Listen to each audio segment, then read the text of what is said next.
again, I'm not seeing you in the audience. It's really hard, you know. Like a local way from home sitting here.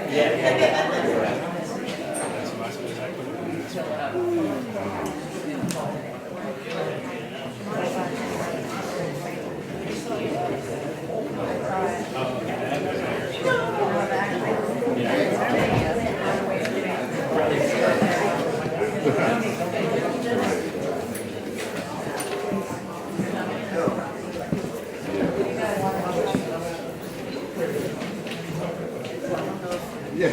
Hey, good evening, everybody. Hear me all right? Yep. It's good? Yep.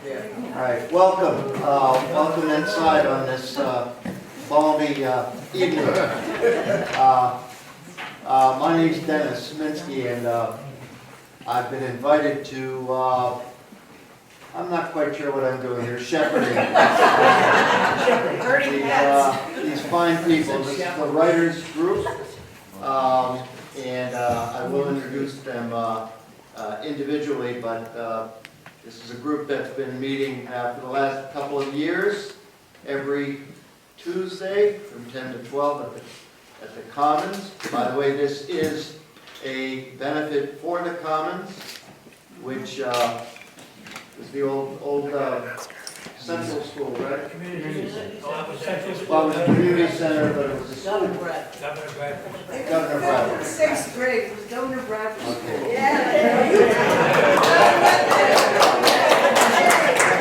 That's before my time. All right, the writers group. So they've asked me to sort of introduce them, but whenever you give me a microphone, I'm going to use it. So I'm going to read a short piece, just a section from something I wrote a few years ago for the Provincetown Independent called Looking for the Portuguese. Not all of it, just a paragraph. What was it like to be Portuguese in Provincetown in the late 19th and early 20th centuries? I've talked with quite a few of the descendants of these island people in Provincetown who were here in the last half of the 20th century and into these times. Their answer? It was about community, neighborhood, family, big families, church. I heard about holidays. The door was always open to visitors, and they showed up.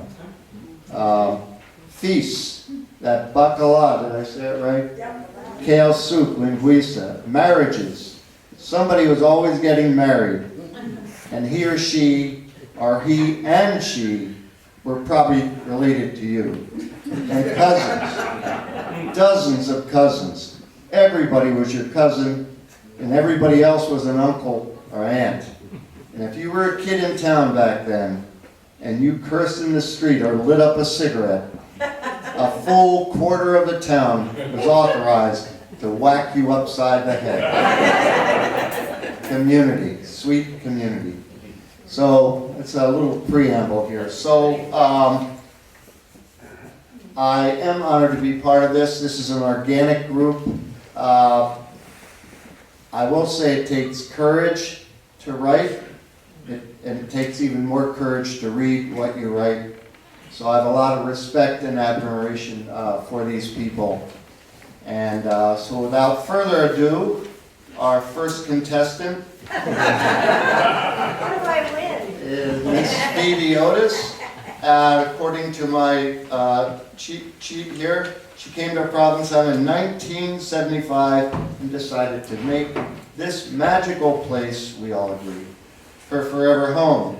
She's written and self-published 2 books, Jack's Place and the sequel, Charlie and Jack. Her 3rd book, My Sister's Eyes, is in the process of being published and will be available in 2024, which is not too far from now. Phoebe.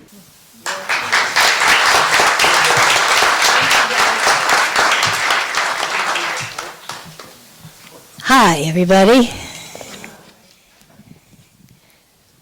I'm a wash ashore, and this is not a Provincetown story, but it is a Christmas story. It's called Rochester, Minnesota Christmas. Here's a story for everyone who thinks show business is glamorous. I used to sing for a living and often found myself on the road at holiday time. One year I was booked into Rochester, Minnesota, the week between Christmas and New Year's. Those of you who are not traveling cabaret singers wouldn't know this, but the week between Christmas and New Year's is the single worst week of the year for an entertainer. Most just take it off, but I needed the money, so there I was on a journey from Chicago to Rochester, Minnesota, noted for being the location of the Mayo Clinic and very little else. Great. My audiences would probably consist of worried and grieving relatives of patients with life-threatening medical conditions. Just the group to appreciate my catchy tunes and snappy patter. In those days, there were no direct flights from Chicago to Rochester, Minnesota, and I couldn't afford the short connecting flight from Minneapolis, so I took the bus for the 50-mile or so final leg. Of course, it was snowing. My little poodle had accompanied me, and we were both eager to get to our hotel and rest after the trip. I don't know what the dog was dreaming of, but I pictured a comfy, warm room with the customary 2 double beds, private bath, and a working TV. I didn't ask for much in those days. A Ramada Inn level of accommodation would suit me fine. After a very slippery ride in a cab, I arrived at my hotel, which was a long way away from any Ramada Inn. The lobby sported Naugahyde-covered chairs with curved metal arms against dark lime green walls. The windows were covered by heavy, dusty drapes, which I reckoned had not been opened in my lifetime. Lighting came from circular porcelain fixtures hung from the ceiling on dusty chains. They shed a weak yellow wash over the place, and in the centers of these fixtures could be seen shadows of bug bodies. A dark patterned carpet of low pile covered the linoleum floor, which was a black and white checkerboard disguised almost to a uniform gray by the wax buildup on it. The place reeked of cigarettes.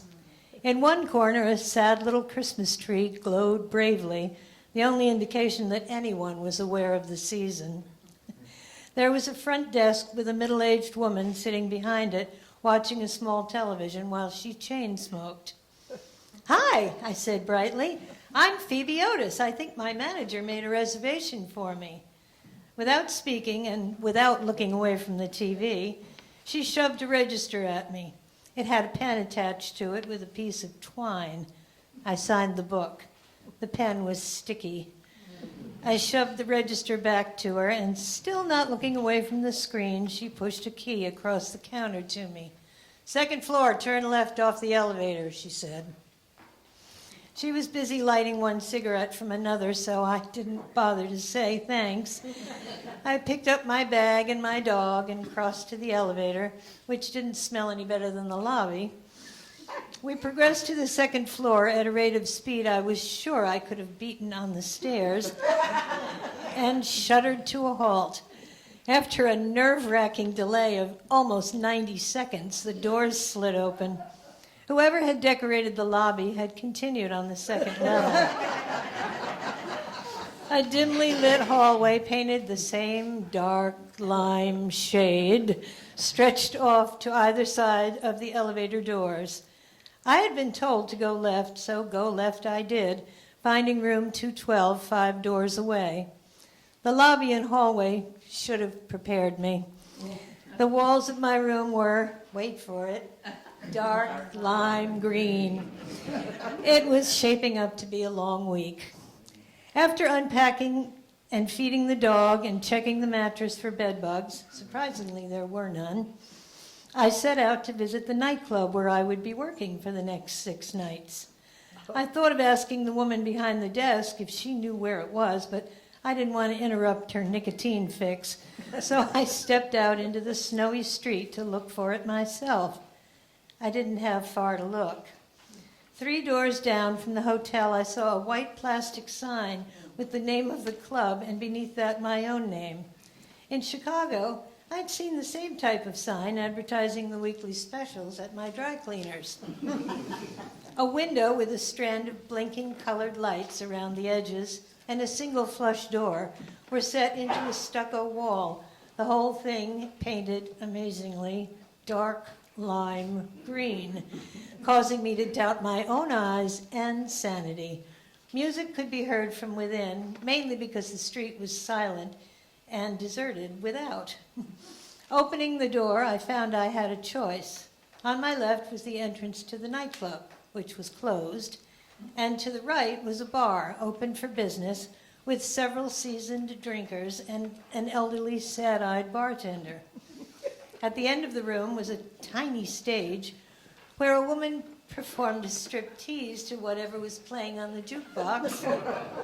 She had an enormous stuffed dog to help her out with this. A thin wall separated the showroom from the bar.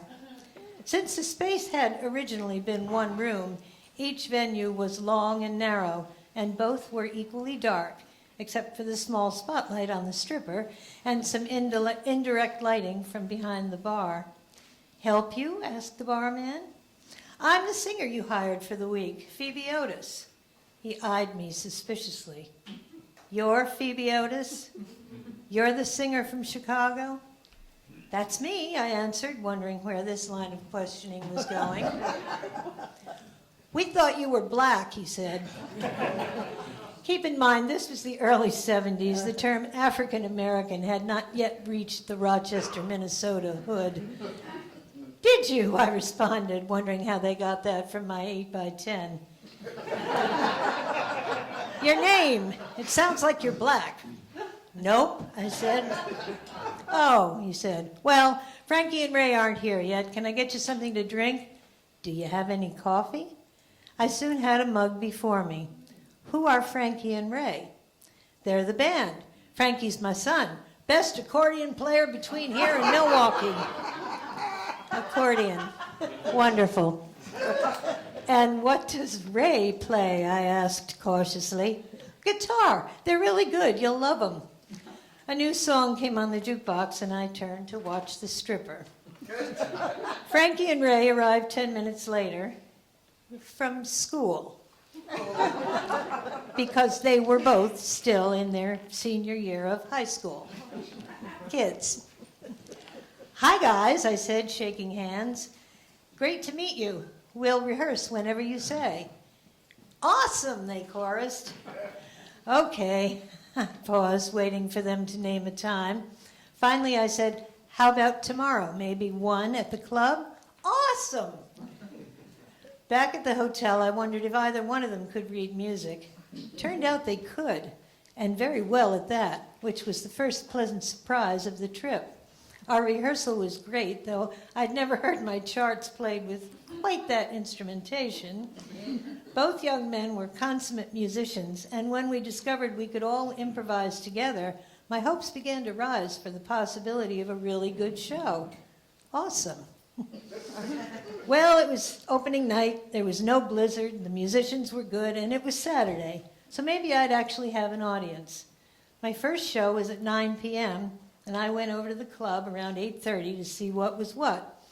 The stripper was plugging away with her dog, and the bar was full, but so far nobody was in the club except a very bored cocktail waitress.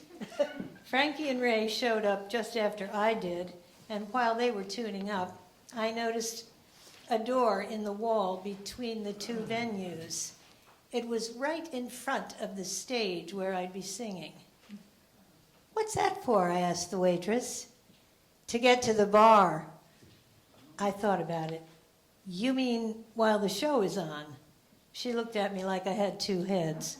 "Yeah, if they want drinks," she explained carefully. I wondered how that would work.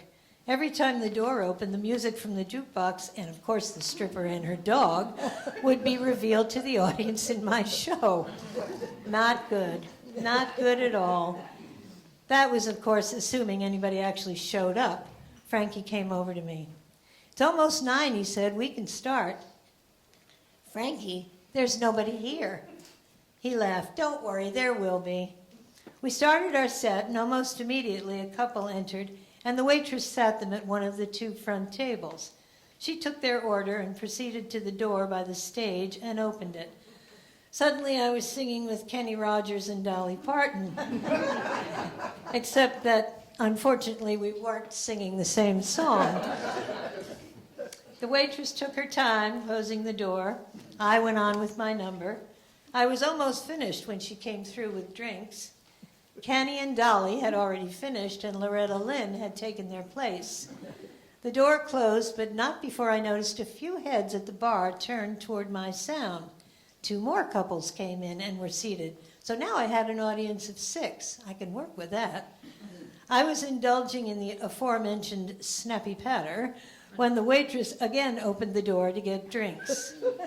Vaughn Monroe singing Ghost Riders in the Sky filled the room. The stripper was astride her dog.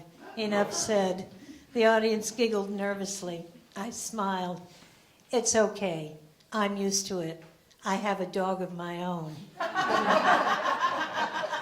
Not perhaps in the best taste, but it got a laugh, a big one. It happened just as the door was closing, so the patrons at the bar heard it, and I guess it caught their attention. Before the next song was over, somebody had propped the door open and turned off the jukebox and spotlight, leaving the stripper in the dark with her dog, taking a much-needed break. Frankie and Ray started jamming a rendition of Ghost Riders, and I got everybody to sing the only phrase in that song everybody knows, Ghost Riders in the Sky. They loved it. For the rest of the show, those 2 boys and I improvised, encouraging audience participation whenever we could and keeping the music light and up-tempo. And we were a hit. All the seats in the club were soon taken, and the bar was full too, and most stayed for the second show. When it was over and I was back at the Hotel Cigarette, I decided it might not be such a bad week after all. Exhausted, I fell into bed and dreamed of Vaughn Monroe. Did I mention the iron bedstead? Very Dickinsonian. The rest of the week was pretty much the same. I became a favorite with the regulars, and the stripper took to bringing a paperback to read while she was on the break I provided, so everyone was happy. On my last night, which was New Year's Eve, they threw me a going-away party. You were really great, said the sad-eyed bartender. I hope you'll come back. Thanks. Thanks, I had a very nice time. I told him, your son is very talented. It's a real pleasure working with him and Ray. Best accordion player between here and Milwaukee, he reminded me. That time I agreed. New Year's Day dawned gray and snowy. Having had a minimum of sleep and lots to drink, I climbed onto the bus, ready to snore through the trip to the airport. Not to be. There in the front seat was the stripper and her huge dog. I could tell she was waiting for me to sit nearby so we could chat all the way to Minneapolis. And since she was the only other person on the bus besides the driver, I decided it would be rude to do anything else. I sat across the aisle from her and prepared to listen to her life story. Turned out to be pretty interesting, especially the part about the stuffed dog, but that's for another time. When I finally got home to my apartment, I decided it hadn't been such a bad gig after all.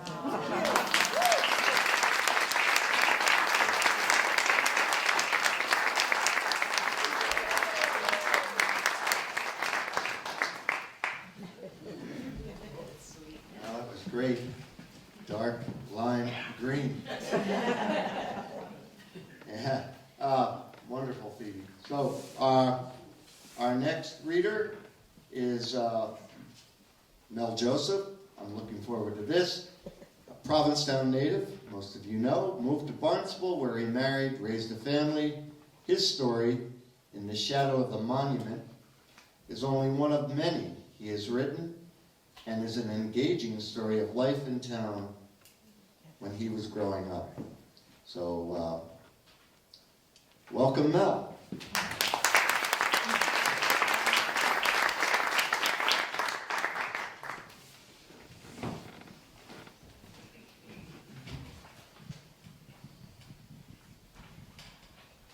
I don't want to disappoint Dennis, but I didn't write this story.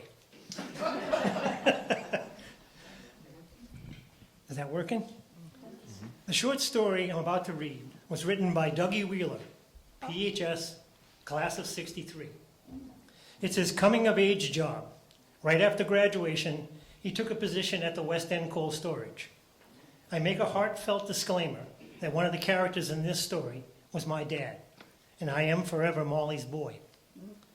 My father lived a life that, in his own words, no one would ever remember.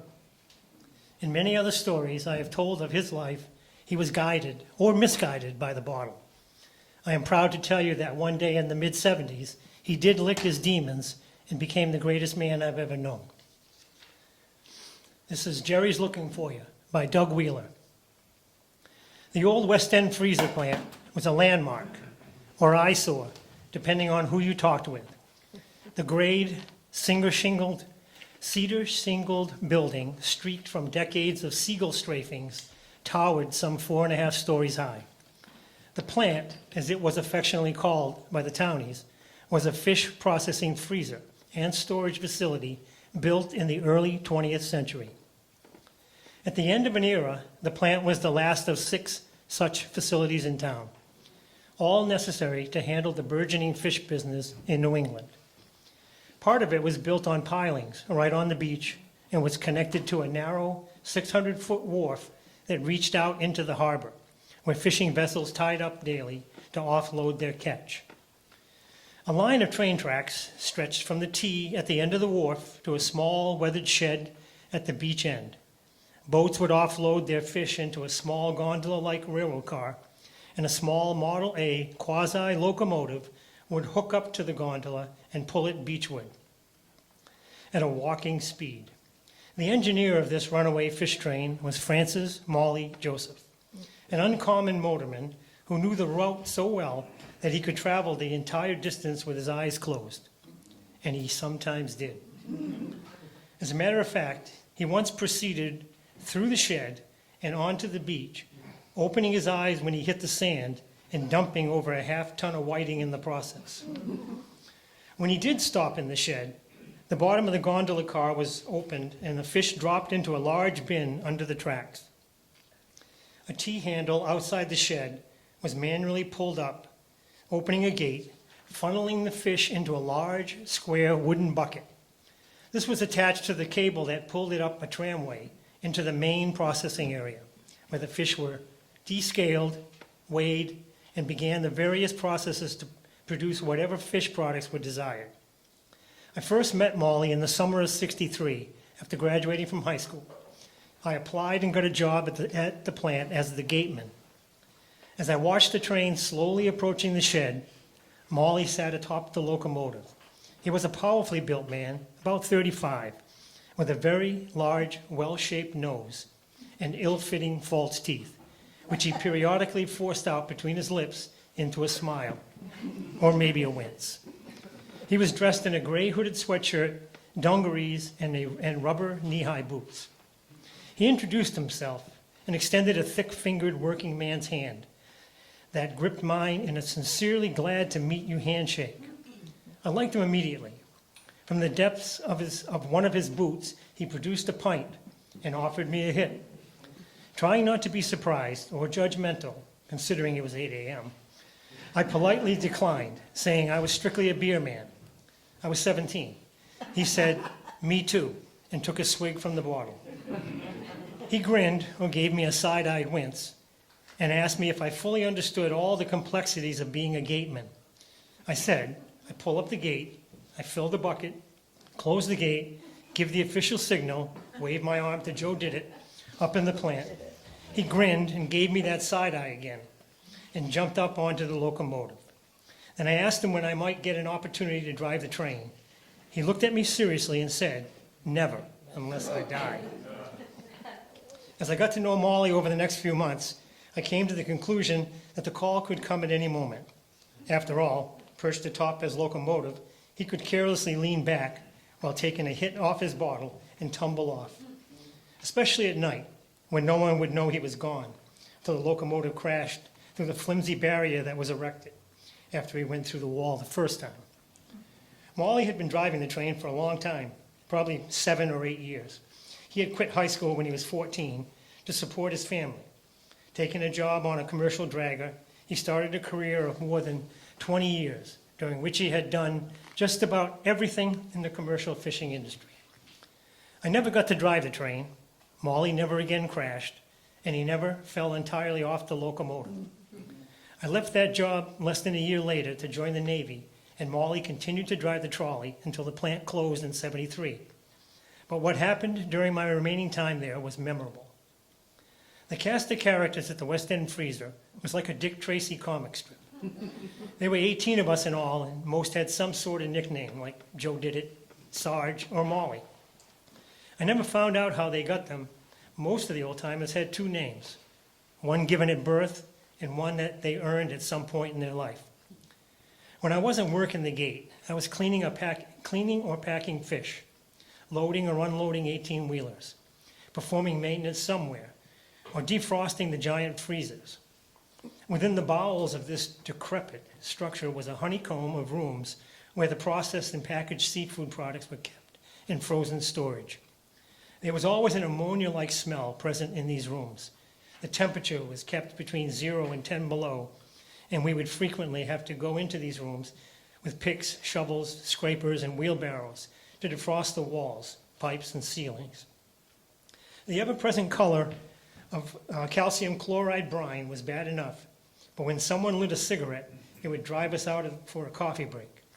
Of course, a dozen so of the guys had beverages of choice other than coffee. What did I know? They told me it kept them warm. The worst job in the plant went to me, the new guy. It was the gurry detail. Gurry is fish offal. That is what's left after all the good stuff is removed. A gurry room was a very cold, damp, concrete area of the plant where the waste was stored in wooden barrels awaiting disposal. The barrels would be about 3/4 full of the worst-looking, pungent-smelling, maggot-infested remains imaginable. The plant had an old beat-up stake body truck, and it was my job to dispose of the offal.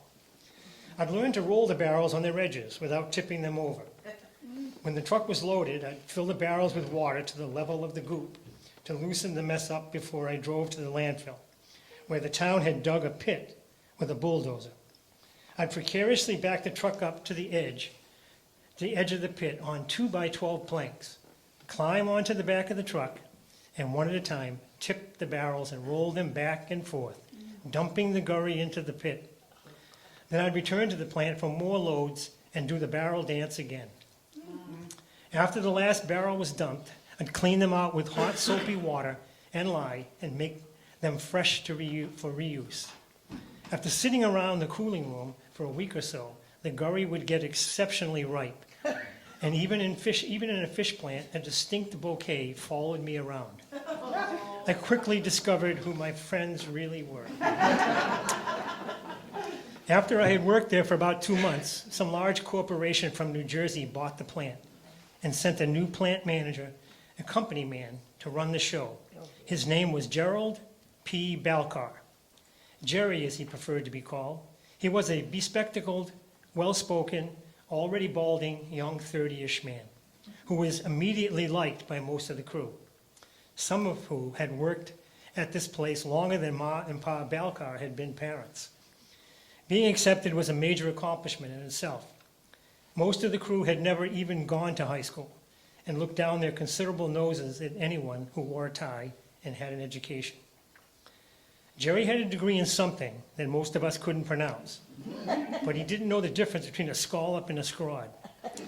Not too long after he arrived, someone asked him what he was doing here, considering his education and all.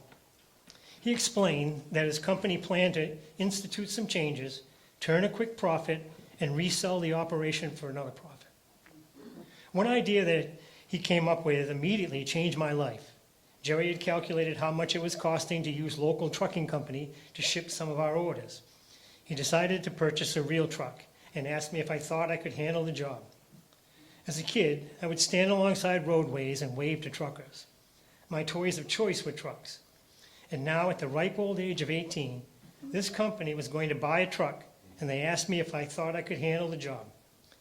Did Sherman handle Atlanta? Is the Cisco kid a good guy? Come to your senses, man. I've been driving a steak body truck for 2 months to the Gurry Pit and back.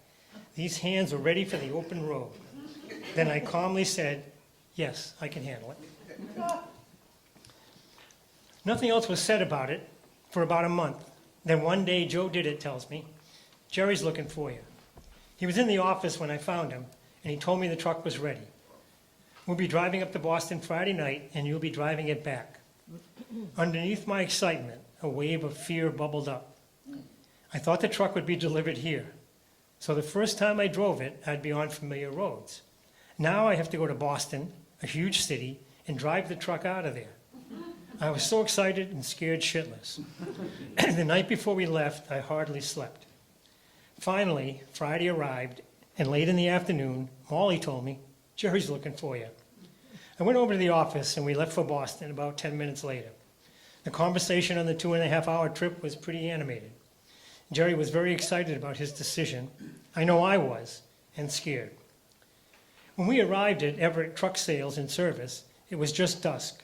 When we pulled into the parking lot, a man in overalls came out of the office, walked straight over to Jerry, and they shook hands. After Jerry introduced us, we went behind the small office building to a large 2-story garage with an oversized garage door. We walked in through the side door, and I saw the biggest truck I'd ever seen. A 1954 white Mustang with a 20-foot refrigerated box that rose nearly to the ceiling. It was painted bright red, and it was huge. Jerry, beaming at the sight of his decision come true, asked me what I thought.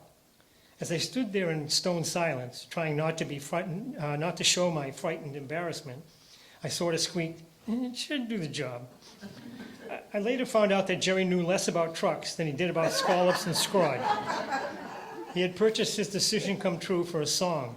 It had been a city truck with very low gearing and was not really set up for higher speeds on the open highway.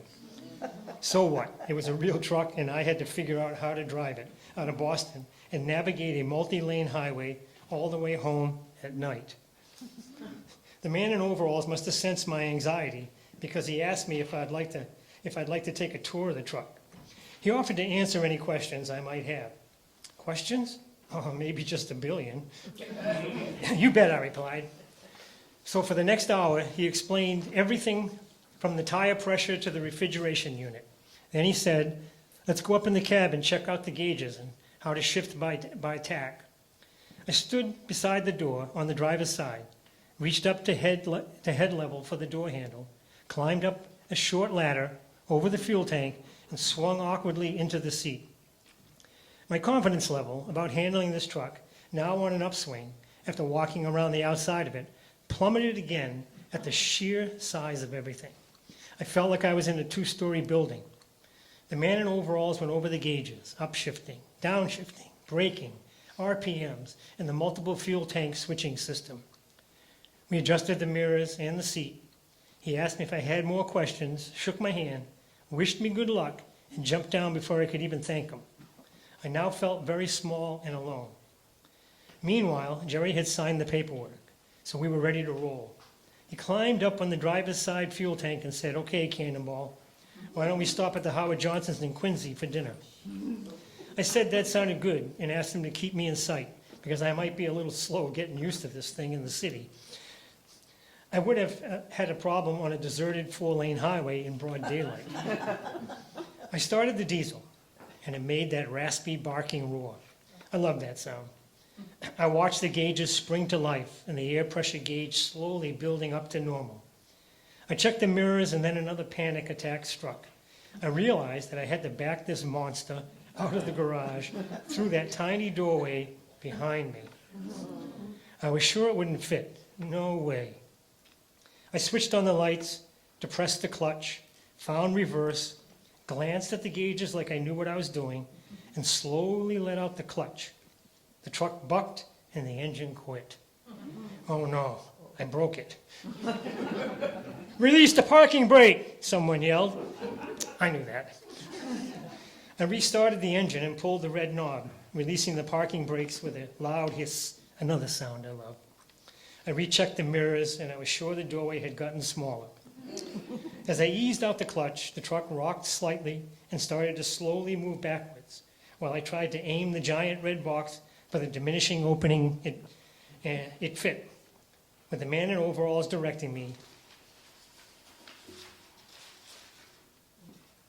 sorry about that, into the darkening parking lot and out into the street. I shifted into first, and with a blast of the air horns, waved thanks and goodbye. Grinding through the first few gears, I hate that sound, and stopping and starting a few traffic lights seemed to ease my nerves and buoy my confidence to the point where I actually began to believe that I could do this.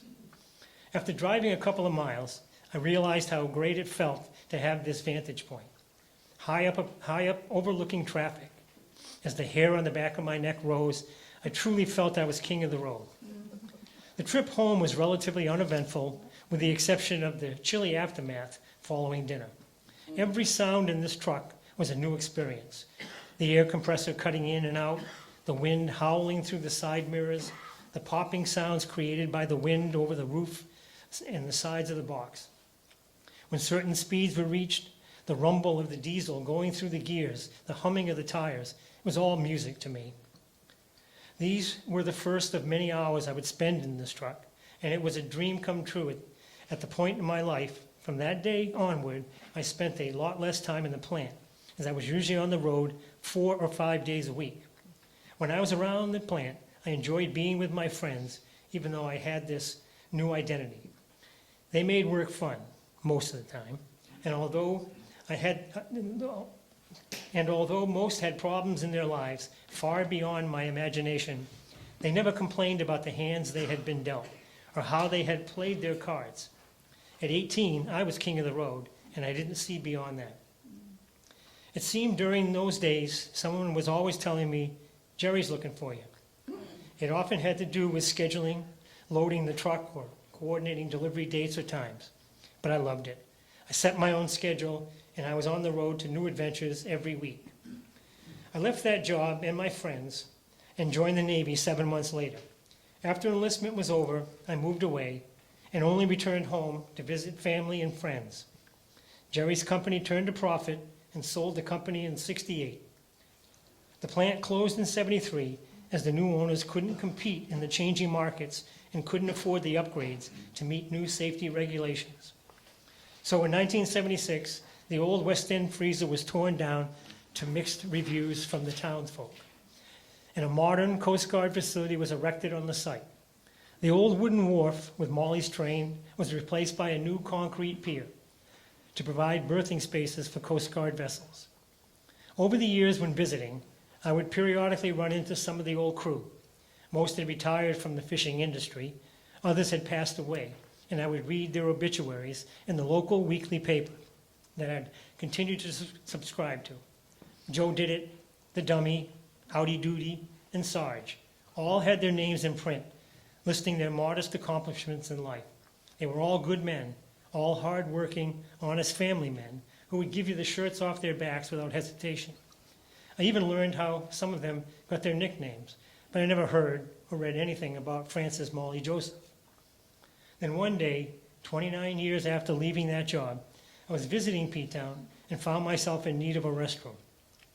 Finding a public facility not far from where the old plant had stood, it had a custodian. It was Molly.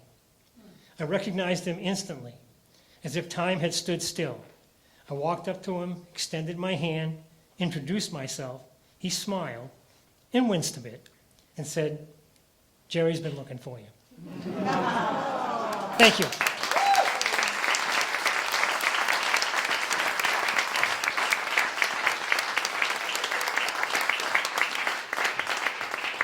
I got permission from Dennis to say a couple of words about this story in Dougie Wheeler. Can you hear me okay? I'm little. No. I'm little, so I'll try to get near the microphone. I'm Peter Cook, and our writing group, I'm very proud of everybody, but I got a cover letter from Dougie Wheeler, and that story. It's mailed to my house, and he said, "Do you think your writing group could look at this and maybe see if it's any good?" And I said, "Sure." And I brought it to the writing group, and he had no idea that Molly Joseph was Mel's dad. He didn't even know Mel. So they got to know each other. They called, they email, and they correspond all the time. And Mel said, I want to read some of Dougie's story. I said, that would be fabulous. So that's how we're growing. Good. So I just wanted to share that little bit with you.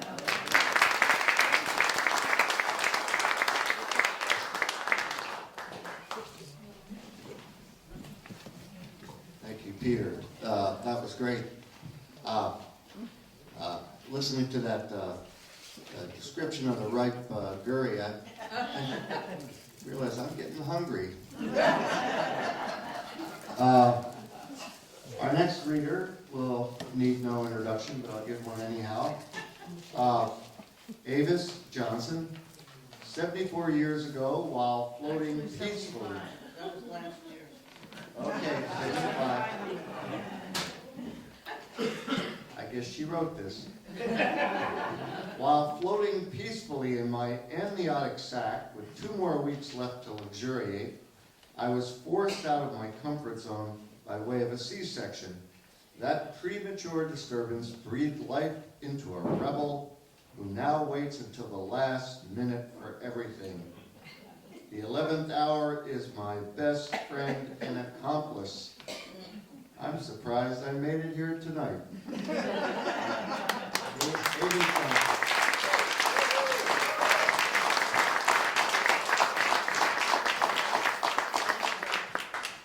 I'm going to do what Mel just did. I didn't write, well, I did write this, but it's not about me. I didn't, well, anyway. Right.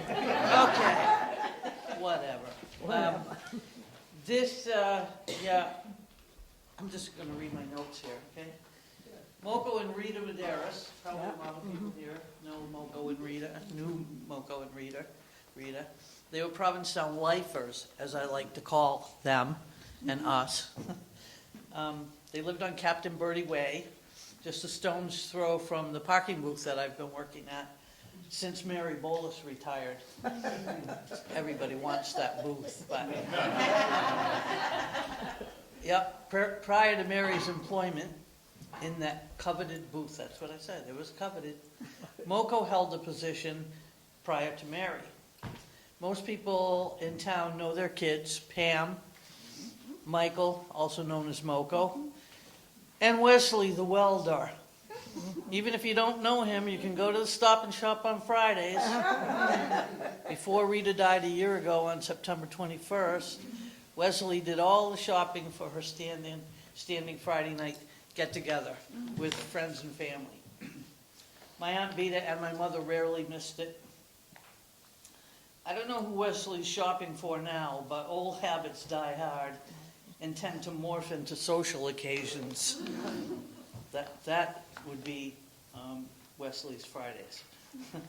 When I found out that, unbeknownst to his kids, Moko, Sr., had started a journal many years ago. They discovered it. Am I off? A little bit. Okay. Oh, jeez. Much better. Really? Oh, Yeah. all right. So, yeah. All right. When I found out that, unbeknownst to his kids, Moko had started a journal many years ago. They discovered it when they were emptying the house for future sale. And I jumped at the privilege of sharing a few of his memories, the memories of a generation before mine. So this is from Moko's journal on January, which he wrote on January 6, 2004. And here it is. On a cold February night, on Friday the 13th, 1930, I was born to a young couple in a house on 6 Dyer Street. In those days, no expecting mother went to the hospital to have a child. My parents were Francis D. Medeiros, a Provincetown native, and Amelia Medeiros, a native of the Azores of Portugal. At that time, the doctor who delivered me was a town doctor by the name of Dr. Frank O'Cass. Before this, my mother hadn't been able to have children, so she went through an operation to fix a problem with her ovaries. I hope Rita doesn't mind. You, Rita? Okay. She always hoped to have a little girl, and she had the idea to teach a little girl her trade. Growing up, she did teach me a lot, like how to use her sewing machine and how to sew with a needle, put on a button, and sew on a patch. I still remember those things. A few years later, my parents bought the house on the corner of Bradford and 9 Dyer. It's where I grew up until I got married in 1954. That was Rita. Yeah, okay. The one with the ovary problem. Okay. Some would say we had a primitive life in Provincetown in those days, but we had something you don't see today. Simple pleasures and a lot of respect. Everyone was poor, but we didn't know it or care about it. What we learned about life, we learned on the streets from the older kids. Yes. Here is the story of those days. Everyone had ice delivered in the summer. There was no electricity or refrigerators. We all had ice boxes. You would get a card from your iceman to put in your window. At the top, you'd write the size of the piece you wanted, either 10, 20, or 25 cents. The ice came from the ice houses around town, where it was stored with straw. There you go. There you go, right. Stop. The winters were really cold then, and when the ponds at the ice houses measured 16 inches or thicker, men who wanted to work would cut the ice into large blocks and float them for storage in the ice houses for sale in the summer. It was delivered by horse and teams. Us kids would get chips of ice off the back of the ice wagons to eat. Winters were so cold back then that the harbor would just about freeze over. There were giant blocks of ice the size of cars on the sandbars, which would float back and forth all winter. It snowed a lot in the old days, every couple days or so. Everyone would go out sliding at night. That's what we all called it, sliding, not sledding. Right, sliding. Go sliding. The town would rope off a hill in the west end and one in the east end for us to use. Many people met their future spouses during the night sledding. Sliding. Sliding. That time he called it sledding. What? Maybe it was maybe he did something different on the sledding.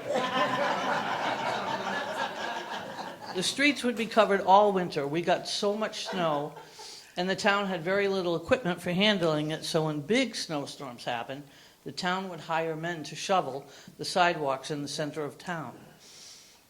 As a teenager, I did this on many occasions for 60 cents an hour.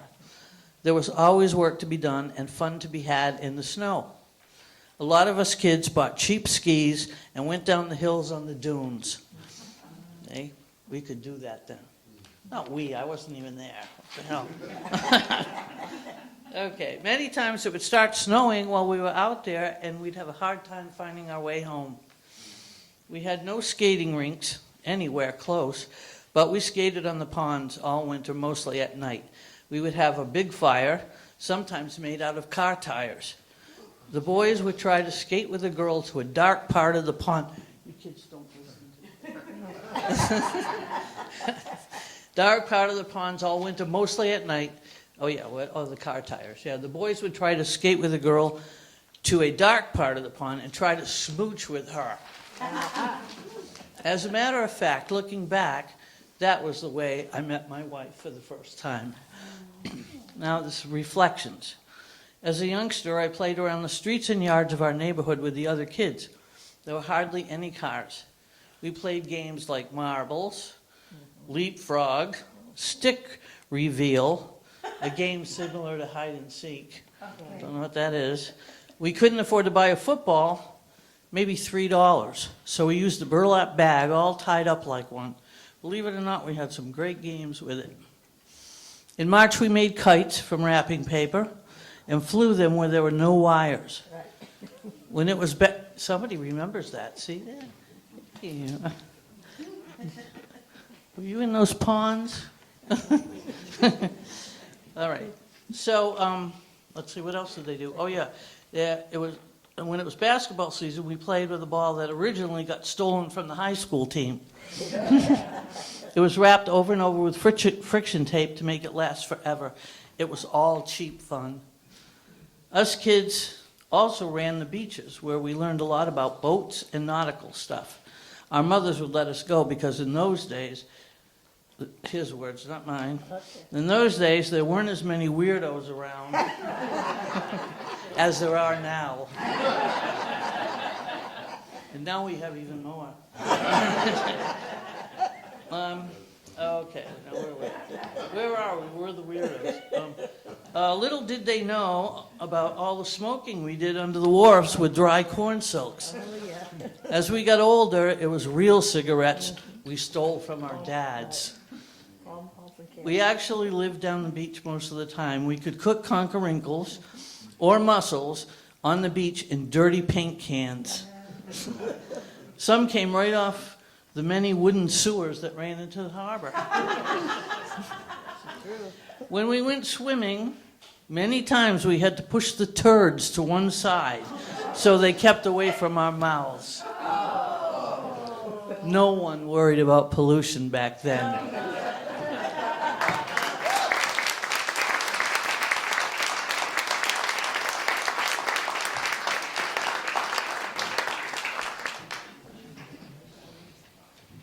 Now I'm not hungry anymore.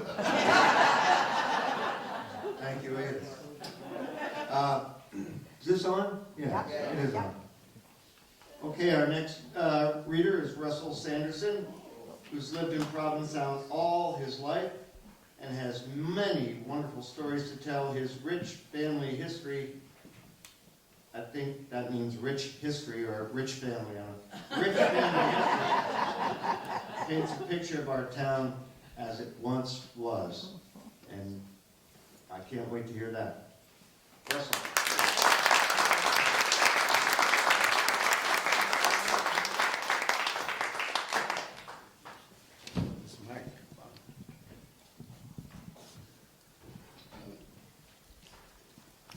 Good evening. My name is Russ, and I'm a native. Don't worry, I'm not going to tell you how it was and how it should be. I don't have an agenda. I'm just going to tell you what a young boy is growing up in the West End with the grandparents. Okay. My writing is entitled Nanny and Pumpy. They're my grandparents. Nanny, Frances Fanny Fields, also known as Aunt Fanny. Pumpy was John David Fields, also known as Nonny. As I was told, Nonny's baby brother couldn't say Johnny, so he said Nonny. I don't know how I got Pumpy out of Nonny, but it stuck. Even with the other 4 grandchildren, Johnny, Debbie, Michael, and Sherry Fields. And that's how nicknames came about in P-Town. Stay a while and you'll find out. In fact, you may have a nickname right now and you don't know it.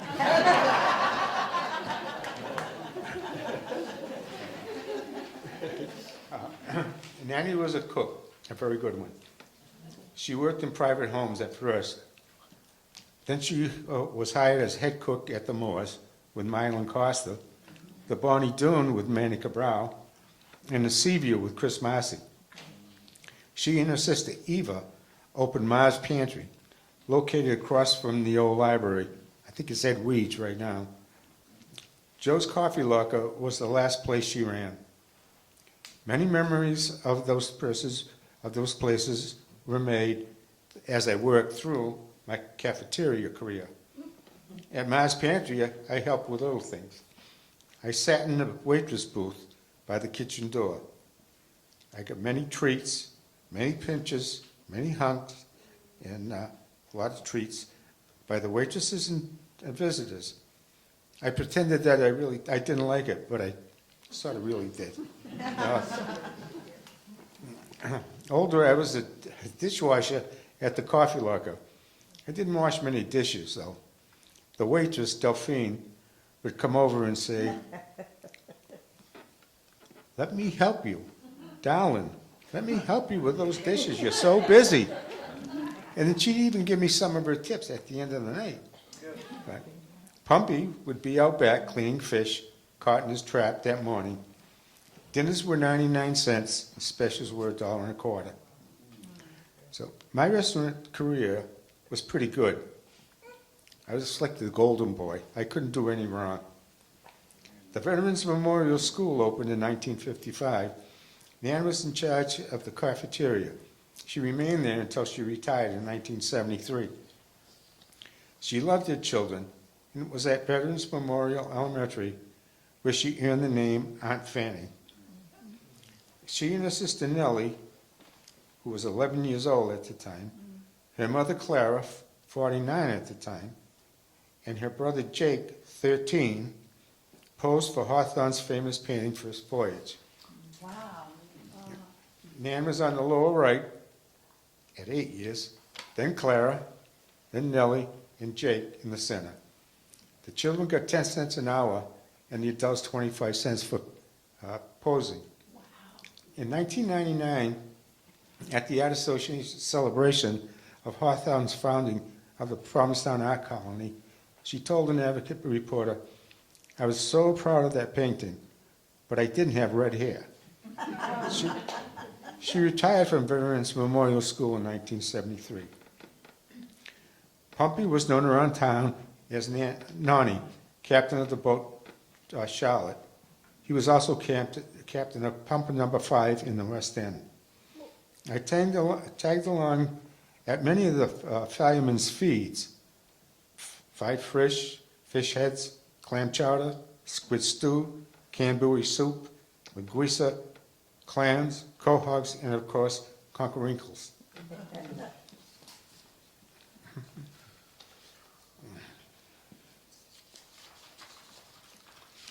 There were lively competition among the 5 engines in town. Peaceful most of the time, fierce at other times.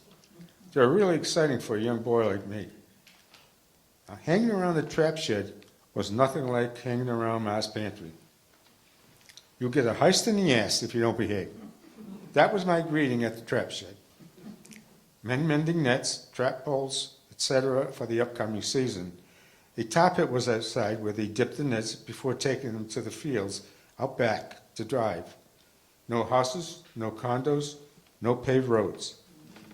Odor in the shed was pretty unique. Tar, cigarettes, pipes, along with a liquid beverage as a pickup once in a while. All was tempered by the burning of the pot-belly stove. Setting the traps was quite a feat. The crew would set up each year on a grant issued by the government. No GPS, only landmarks and a compass. In season, I loved sitting in the stern of the dory with Pumpy, while the crew rowed to the Charlotte. The crew working on the traps was quite a memory.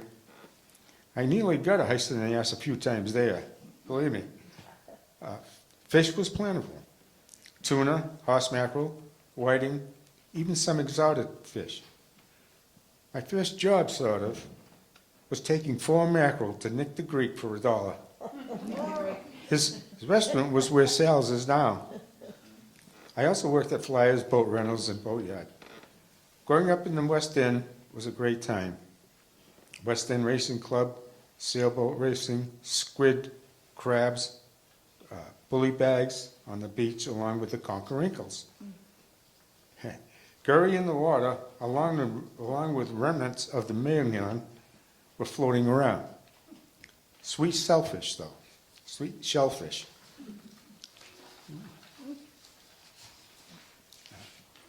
Both Nanny and Pompey thought the world of my girlfriend, Dot Fritz.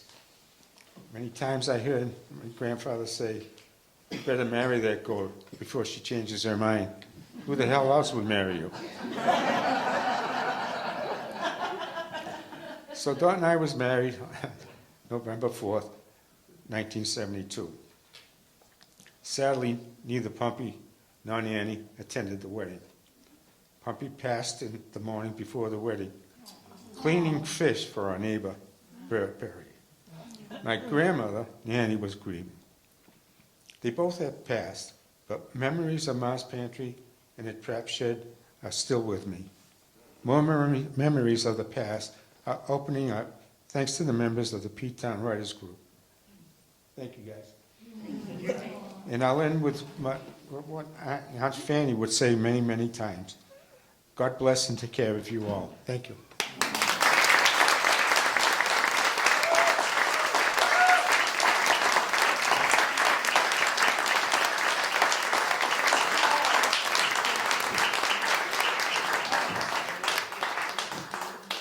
Thank you, Russell. Great, great memories. What a world that was.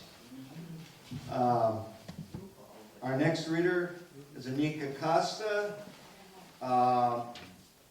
She's lived in Provincetown from her date of birth until today.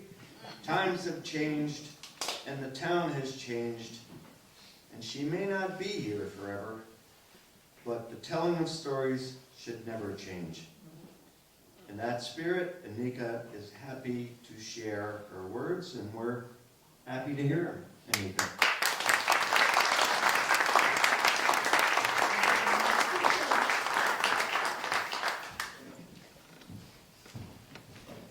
Good evening. Good evening. Yes, there we go. Hi, as Dennis said, my name is Anika Costa. I was one of many of the locals born in Hyannis and raised in Provincetown. Not as noteworthy as being delivered in the family home by Dr. Hebert, but still glad I was raised here. Thank you for attending our Writers Group annual reading to hear our stories and to show support to the Commons for providing a space for us to get our stories out of our souls for people to enjoy. My story is called Fish in Love and Fishnet Stockings, a factional play.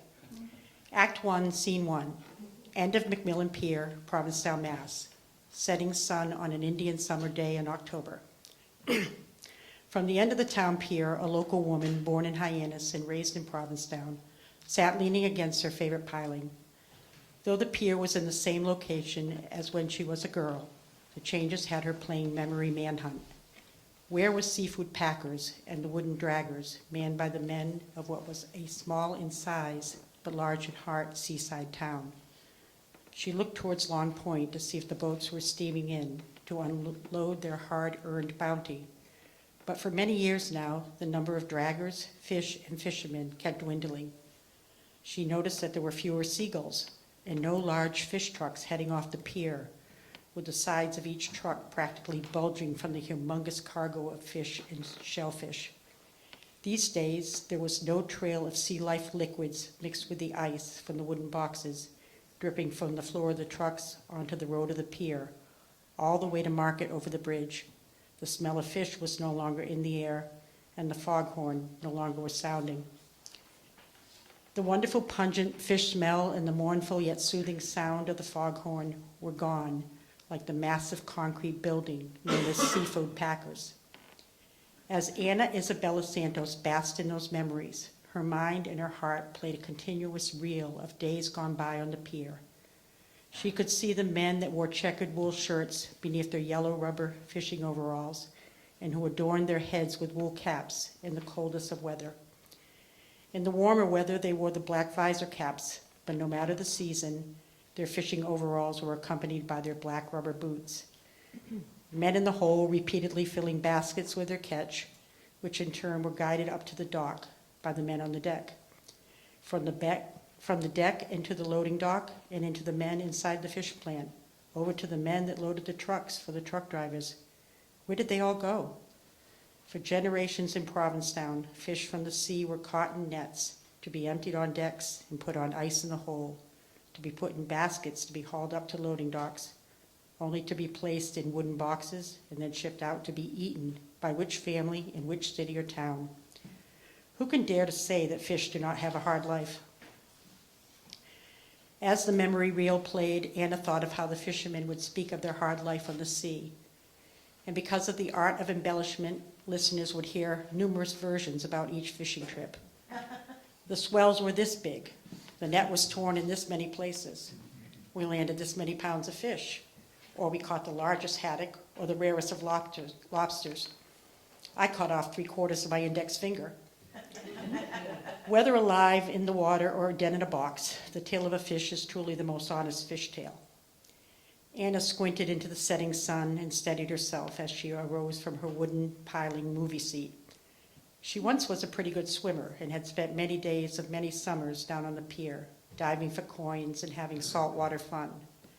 The thought of falling into the cold water of Provincetown Harbor on an October day concerned her because she wondered if she could swim and would anybody have noticed that she fell overboard. Once her feet stepped over the wooden guardrails of the pier and were firmly stationed on the concrete, she turned and faced Long Point to take a soul's photo, and then turned to face the Pilgrim Monument, the town's lighthouse on land. At least the monument was still on High Pole Hill and stood tall in its all-granite ensemble. Act 1, Scene 2, beginning of Macmillan Pier, Provincetown, Mass., east side by the beach. Now at the start of the town pier on the east side, Anna thought of jumping off the side of the pier and onto the beach. But her achy joints reminded her that she was no longer the young girl that spent so many summer days on that same pier and on the surrounding beaches. As a young girl, she could jump onto the beach off the pier at this very spot and get back on the pier by the small area between the pier and the waterfront bar called the Surf Club. That activity had been repeated many times on a summer day and was a natural part of swimming off the town pier. As Anna's feet led her east on the beach back to the parking lot of the former Bryant's Market, she had an epiphany. She knew the story she could write when she got home. It was nearly a week ago that Manuel Jerome Silva had suggested to their writing group that the weekly writing prompt would be fish. Now, because of the memories that had flooded her mind and heart on the pier, Isabella knew what to write. Each Tuesday, the group known as our Writers Group met at the Commons on Bradford Street. When she was a young girl, it was a community center, and back in the day, it was the new Governor Bradford School. Before today, Isabella had said to herself many times this past week, "Oh, come on now, Isabella. Fish are not a foreign object to you. You don't need to write a novel, just enough words to read at class tomorrow. Maybe the next suggested prompt will be easier." Whatever it was that changed the course of the tide, by the time Isabella got into her car and drove home, she knew what to write about fish. Act 2, Scene 1. Isabella in the bay window of her bedroom, East End, Provincetown, Mass. Oh, the fish. I remember watching you all in the basket being hoisted out of the hole up to your fish box casket. Some of you were tied together through your mouths and gills to be taken home for our supper. On the walk home, you may have stopped off at the forecastle bar while your escort, the salty fisherman, threw back shots of his favorite poison. I wonder, were there cup hooks under the bar where one could hang their fish? Next on our dramatic journey from sea to net to land, you arrived at the home of the salty fisherman. And you may have been fewer in number, for men of the sea are generous with their catch. Perhaps you were dressed before you were refrigerated, but maybe not if the poison had taken hold of the salty fisherman and his fillet knife was retired for the evening. I remember your fresh from the sea smell and your baked and fried smell. Your scales stuck to the board you were laid out on as you were filleted, and the blood and guts pooled around your head, bones and tail, as if you were spin art. Some of you I liked eating, and some of you I did not care for at all. To this day, that remains true. When you were fried in lard at my grandma's house, you were laid out on brown paper bags, so you had a distinct taste. It tasted like fish, and not a greasy fish. Whether you were raw or cooked, your smell permeated many houses for what seemed to be forever. You rarely disappointed in the freshness and taste categories, and you more than proved yourself worthy as a top-notch food source when your head became the base for Portuguese fish chowder. Some people ate your tongue and cheeks, but I could only enjoy your fillets, somehow feeling weird that your tongue and cheeks would be within my tongue and cheeks. Your raw, fishy smell came home on my dad's clothes, but my mom was always able to successfully launder the smell away and have your fishing clothes ready for the next trip. I cannot for the life of me figure out how my grandma could wash any clothes, especially fishing clothes, with no washer or dryer. She had soap, her old wooden washboard, a large tin tub, or her long sink in the tiny sink room as her washing machine, and her dryer was a clothesline that was on a pulley system from her porch to the garage. If the weather was too cold or it was raining, she had wooden racks in front of the kerosene stove. Act 2, Scene 2. Isabella in her bed, cozy and warm, reflecting on her day of memories and her latest writing, East End, Provincetown, Mass. Oh, I am emotionally exhausted with the flood of memories I had today, but pretty pleased with myself with my fish story. Pleased, but yet I feel the need to bring the fish into my heart and into my soul. I want the fish and I to be one in spirit, on the off chance that in my next life I'm a fish, and I'm in the sea with relatives of a fish I ate. It has been said in matters of the heart that when a person goes through a breakup, that person should not feel hopeless because there are many fish in the sea. I and Isabella Santos know breakups too well, and for some years now I have been single. Is it the ideal life? No. On one hand, I have the whole bed and the covers all to myself, and on the other hand, I have them to myself. I go to bed in layers of clothes, no matter the thermostat setting, with moans and groans for different aches and pains every day. My hair lies north and south and east and west, and though I cannot smell my morning breath, I am not as blessed in the department of another bodily function. I turn off my light and find comfort in knowing that on the bright side of the scary morning apparition that I will face, I will not smell like a rotting fish, and a hot shower will restore my faith in looking presentable to the world. Oh, and in case the reader of this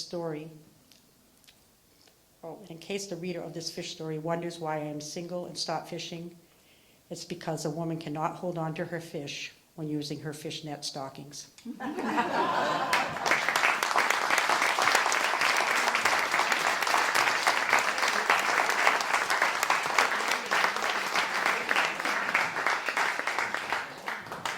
Thank you, Anika. Great images there, especially that last one. Okay, now for someone who really doesn't need an introduction, Peter R. Cook. Written and produced the DV documentary, Dad, I Want to Go Fishing. I think I saw some out in the lobby, didn't I? Currently working on a book about his adventures as a Provincetown fisherman, and I think everybody up here would agree he's the heart of this group, the head of this group. So,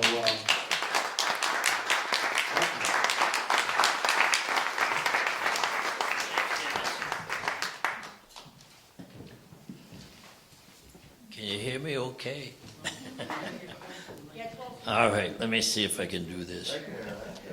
I got to take a minute to talk about the photos that are out here. We have some poster boards, and Mel's got one, and Russell's got one, and Russell just read about his grandmother and grandfather, and Mel just read about Dougie Wheeler. But if you look at one of the photos in Russell's display, there's a band, and the band is Dougie Wheeler, the drummer, Russell Sanderson, the guitar player, Charlie Welch, if you know the name, and Billy Gordon. So we go ahead through the days and we go back through the years with this group. It's fun for me to be here, especially with the group and doing the presentation and all you lovely people coming out. But as I'm sitting, I'm thinking about, I went to high school across the street in this gray building over here, the warehouse. It was the Provincetown Vocational High School. And from the Provincetown Vocational High School, I worked in the automotive trade for a long time. And then I had to go fishing to get it out of my system. I did that.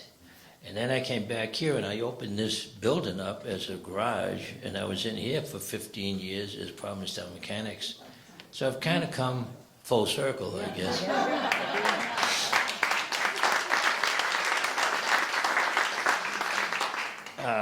My grandfather was a fisherman. My father was a fisherman. He worked ashore too, like I did. I was a mechanic, but I spent some time fishing. But fishing, as they say, runs in the blood, I guess. So I want to read you this little story. The fate of the fishing vessel Leland J. Hey, we got a big one. We got a big one. Grab him, grab him. Over the rail came the man like a big fish and flopped onto our deck in the same fashion as the other 6 men, safe and sound. Young Judge Adams, Geo to us, was our ship's cook and the captain's son. He got each of the barefoot survivors down into the galley as quickly as possible. With the last man aboard, our mate asked if he wanted the raft. Our mate asked if he wanted the raft, and our crew pulled Leland J's life raft aboard our boat. With the crew from the Leland J and its raft safely aboard, I went to the pilot house to report to our captain. Stepping into the pilot house, Captain Adams greeted me. "Well, that went well, Pedro. How are those men?" "As George, they're shaken up, but they're lucky to be alive, thanks to you." The captain pointed off our starboard stern. "Take a look at that, Pedro. I bet you've never seen anything like that before." While we were busy retrieving the men from the raft, the western-rigged steel-hull fishing dragger had capsized bottoms up and was floating alongside of us. "Pedro, this is a story you can tell your grandchildren someday." Here they are. Captain Adams always called me Pedro. He never used my given name. My childhood friends called me Cookie. But on the Little Infant, my nickname was Peterson. Many years later, I learned where the name Peterson originated, but that's a different story for another time. Life at sea is a whole lot different than life ashore. Can you hear me okay, everybody? If I drift off, tell me. George Adams and I, for a long moment, stood in silence. The ignored radio crackled with endless calls from the Coast Guard till Captain Adams reached to turn it off. "George, is there anything else I can do for you? Anything I can get for you?" My questions went unanswered. "Pedro, I had to shut that radio off. We've been a little busy out here. I'll get back to them on that damn radio to let them know we have those men. I'll contact them shortly to set up a place to meet and drop these guys off. We got a lot of steaming to do." Respectfully, I listened to our captain. He had a lot on his mind, and I knew he would report to the Coast Guard when he was ready. "Captain, is there anything else I can do for you?" "Pedro, wait here while I make my turnaround to port. I need to make sure we don't get into trouble with that sinking boat. She's under us someplace, and now we need to keep clear. Keep an eye for me." The skipper powered up the engine of the Little Infant, brought the boat around, and cleared the wreckage. With the wind now on our stern, the skipper set a new course. "Captain Adams, do you want me to set up a steaming wheel watch for the crew to stand at the wheel while we steam?" "No need, Pedro. I'll run the regular 6 and 6. You and I woke up early today, my boy. We can get a couple more hours of shut-eye before going back on watch at 6. And the boys still have many scallops to shuck. If you look at the pictures out there, you'll see when we used to catch a lot of scallops, the Little Infant would be loaded. Damn, we're going to lose a lot of fishing time this trip. We'll bring these guys all the way into Chatham so the Coast Guard can bring their 44-footer out to rendezvous with us." Captain Adams kept on talking. He had a lot on his mind, and everything was going on. He had been on a good fishing trip when the Leland J, before the Leland J went down. But now we have a long 125-mile steam ahead of us. The engine on the Little Infant burns 17.5 gallons of fuel every hour. The many hours it will take to steam to Chatham and back to the fishing grounds will be a big expense in both fuel cost and lost fishing time. "Pedro, go down and get the mate. Tell him to come up to the wheelhouse to start his watch. His gang has to get back to work cutting off these scallops, and I want to go down and say hello to those men we picked up." There were a lot of people in the galley. Some of the crew from the Leland J was sick to their stomachs. One crewman was on his first trip on a fishing vessel at sea. None of the crew had time to gather any belongings off their boat. It went down too fast. One man was happy he still had a dry pack of cigarettes. Another man was happy he still had his wallet. I passed the news from our captain to the mate, said good night, and headed aft to my sleeping quarters behind the engine room.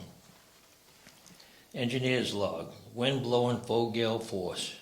Heavy rough seas, fishing vessel Leland J had been fishing on George's Bank since Saturday.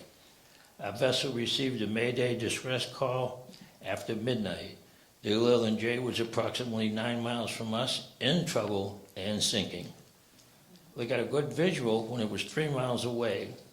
Picked up the 6-man crew of the Leland J approximately 2 a.m. Engineer's log, Saturday, 10:45 a.m. Approaching land off the Chatham coast. Captain Adams is in radio contact with the Coast Guard. Approximate rendezvous time is 11:45 a.m. Sunny day, choppy seas, white water, whales and dolphins as far as you can see in all directions. 6-man crew of the Leland J, all in good shape. Catch aboard the Leland J when it sank was 70,000 pounds of fish, 3,000 pounds of lobsters, 10 bags of scallops. Vessel sunk approximately 100 miles offshore on a stormy night, fully loaded and steaming for home port Plymouth. A mix of crew members from Plymouth, New Bedford, and 1 man from Nantucket. On our steam in from offshore, as I headed to the galley for breakfast, I passed through the port shucking house where the mate's watch was busy shucking scallops. 2 crewmen of the Leland J were stood in there and were shooting a breeze, and I paused to talk. "Hey guys, good morning, nice to see you." "Nice to be here," said one of the 2 men. "I'm Pedro," I told the guys. "He isn't Pedro, he's Peterson," said one of my crew. "He's the engineer on here." I spoke up and asked the men, "Who's the engineer on your boat?" "What boat?" asked the men. Everyone laughed and spirits were good. I was the engineer on the Leland J, sir. I asked the man what happened. He said, "We were ground fishing, and the boat was loaded. We had a lot of slammer flatfish on board. There was so much fish aboard, we were pushing them down into the fish hole with our boots. The engineer picked up a scallop from the shucking box. He said, we had a lot of these too, and a lot of lobsters. Last night was hard weather, as you guys know. Our boat was heavy. The boat was really heavy. The outriggers were out, and we were steaming for home. I was routine checking the engine room, and I noticed an oil leaking from the crankshaft seal on our 2-cylinder Lister engine. So I kept a close watch on it. At first, the leak was slow, but it gradually got worse. All the pumps pumping water out of the boat ran off that Lister engine. I had some 5-gallon cans of engine oil, so I kept feeding oil to the Lister. But before long, the seal was leaking like a sieve. When I got to my last 5 gallons of oil, I knew we were screwed. I spoke to the man, "Are you saying the Lister was the only way you had to pump out that boat?" "Hell, if I had backup pumps on that boat, I wouldn't be here talking to you. I'd be on my way home. I'm sure happy you guys were nearby. Did you know that the Leland J and the Little Infant were the only 2 boats out there in that weather?" I said thanks for the story to the man. I need to go down to the galley for breakfast. I'll talk more with you later. Grab a shucking knife and give my guys a hand. One man spoke up, "Hell, we ain't even got any shoes, much less boots. We had to take our shoes and boots off before getting in the raft, and everything happened fast. We're lucky just to be here at all." I left the shucking house to make my way forward. The galley was crowded with men. 4 men from the Leland J crew were seated at the galley table. 6 men from my watch needed to eat before going to work on deck, and our captain would soon be down. The galley table was wide at one end and tapered narrow toward the bow end. Captain Adams and I sat opposite each other at the wide end. As I climbed down the galley ladder, I could hear banter of the men crowded around in the forecastle. The chatter went like this. "Yeah, you got that right. Nobody got any sleep last night. Don't you guys know you ain't supposed to sink when you're out here? Especially when our gang is off watch and sleeping." Everyone laughed and the mood was light. The survivors were happy to be on board, eating and laughing and shooting the breeze. The laughing and teasing kept up until Captain Adams came down. He came down the galley ladder and took a seat at the table. Plates were set on wet paper towels to keep them from sliding around the table in rough weather. "Would you like pancakes?" the cook asked the captain. "Sure, sounds damn good to me this morning. Hey, you boys are damn lucky we were out here to get you last night. Who's the captain of that boat that went down?" "That would be me, sir, Captain Bouchard of the Leland J. We're much obliged, to say the least." "Well, I can tell you this, my boy. I'm damn glad we didn't lose any of you men last night. We're lucky this vessel didn't get snarled up with your rig. What the hell went wrong and brought all this trouble? Come up to the pilot house so we can talk. I'm in touch with the Coast Guard. We're now steaming toward Chatham to rendezvous, and this mishap cost everyone a pile of money and damn near cost you guys your necks. This was too close, man, and could have been tragic. The mood of merriment in the galley had quickly turned serious. Captain Bouchard tried to interrupt the captain's scolding. Surely he wished to recapture the light-hearted mood that took place at breakfast before our captain arrived. He made a failed attempt to change the subject, or at least to sway it a little. Bouchard spoke up. You may know my brother. He's the captain of the boat Shanty Girl. He goes into P-Town a lot. No, I don't know your brother, but I hope he has better luck than you do. Just be sure to come topside. Well, you're going to have a lot of explaining to do, I can tell you that. Just be sure to come to my quarters. I finished my breakfast in a somber mood, thanked the cook, made my way back to my quarters to get ready to go to work on deck. A young crewman from the Leland J stood smoking a cigarette in the shucking house. I joked with him, hey, grab a knife and give us a hand. He said, sir, I don't even know how to open scallops. This is my first trip on a fishing boat. I laughed when my shipmate, Rick Lindholm, said, I guess it's your first time in a life raft, too. What happened to your boat? He said, we were loaded with fish and on our way home. For me, things began when I heard small talk about problems in the engine room and a problem with the pump. I don't know anything about boats and figured the engineer would take care of it. Something was always messing up on that boat, and I figured it was just another one of those things. But this time, things got bad fast. When the pump stopped working, I was already scared and couldn't wait to get off that boat and home. The deck was awash. I never saw anything like it before, and things got worse as the night went on. Everything got all screwed up when the engineer told the captain we were sinking. Captain Bouchard told the crew to abandon the boat. He told us he contacted a boat nearby. The crew brought the life raft down from on top of the pilot house. They tried to put it over the side, but the wind caught it, and it went up in the air like a sail. Luckily, it had a line on it, or it would have been lost to the wind. Everyone was yelling. It was hard to hear. The wind howled through the rigging. They yelled, pull it back, pull it back. The waves constantly crashed over our boat as the men struggled with the raft. They got it next to our rail, and the captain told Tiny to get into the raft first. Rick interrupted the man's story. We met Tiny last night. He's a heavyweight, all right. We almost dropped him into the sea.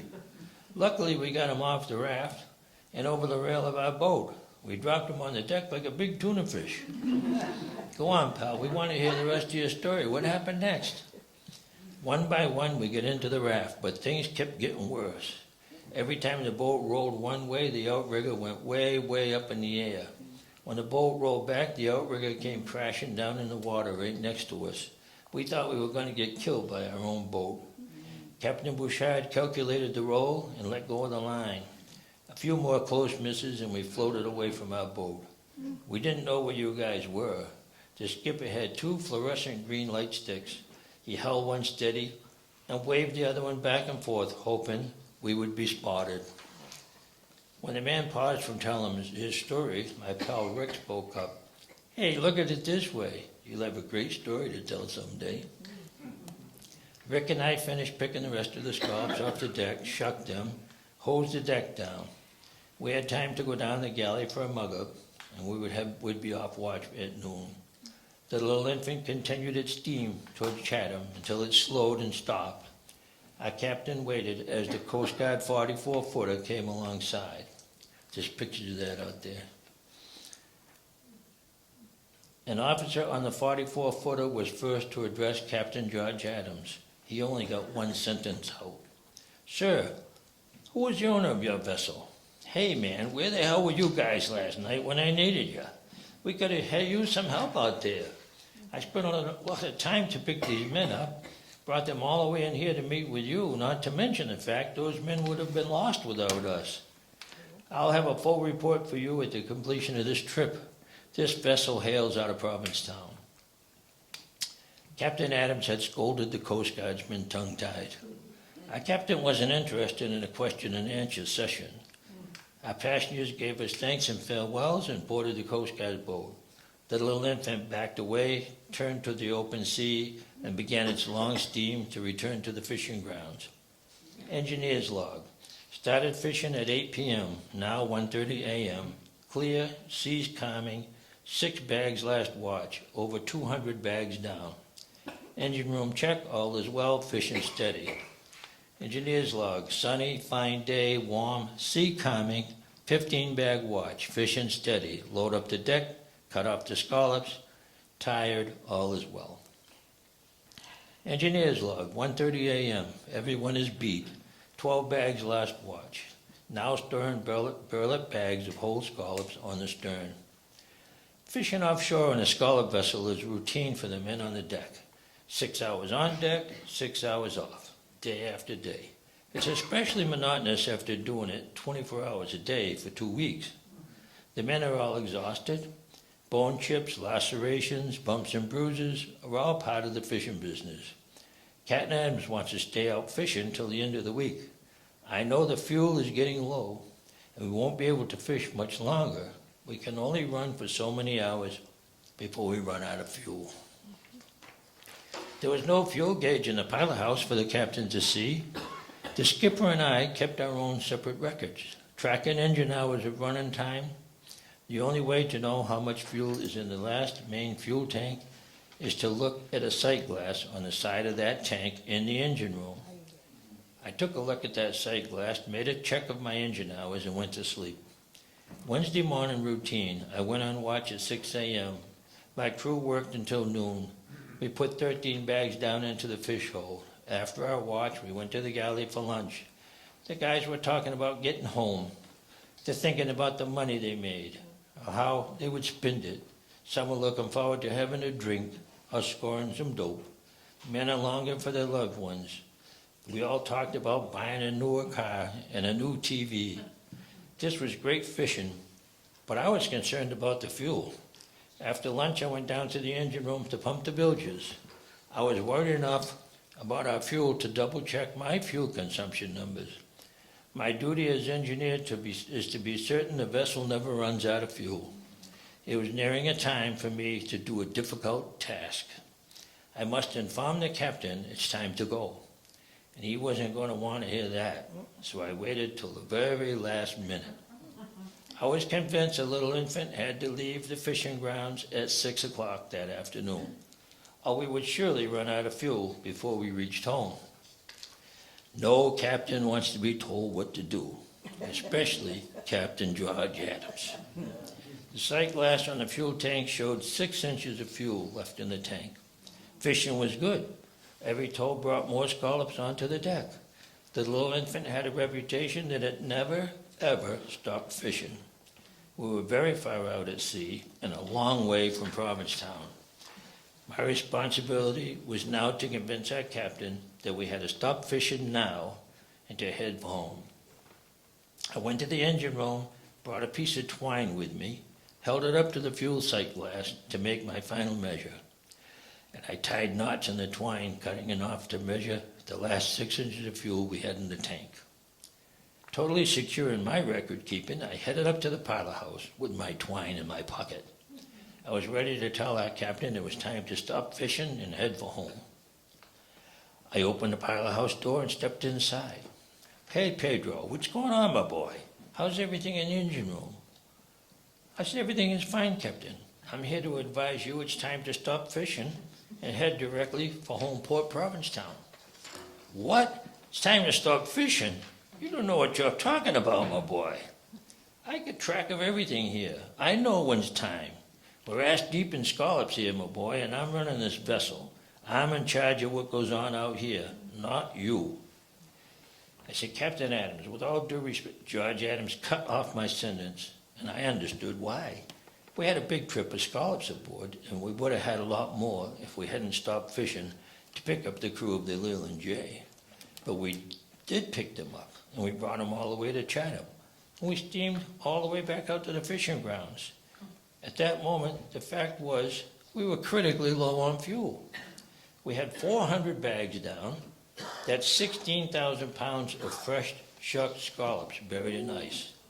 We had a good trip, but at the rate we were going, we could have made up 500 bags for a total of 20,000 pounds if we didn't stop because of the rescue. Pedro, I told you, I'll say when it's time to go, not you. At that, I brought the 6-inch piece of twine from my pocket, held it up and said, "Hey, George, look at this." He said, "What's that supposed to be, Pedro?" I said, "Captain Adams, sir, that's all the fuel left in the tank, 6 more inches. Once that fuel is used up, we're screwed, and we run out of fuel, and we're dead in the water. It's your call, you're the captain." I left the pilot house knowing I had done all I could do. But before I got to the galley door, the boat slowed to a stop. The captain rang the bell to alert the crew to be on deck. I gang hauled the rakes in and dumped the last scallops on deck. We would catch that trip. Engineer's log, 6 p.m., departed the fishing grounds, in passage for home port.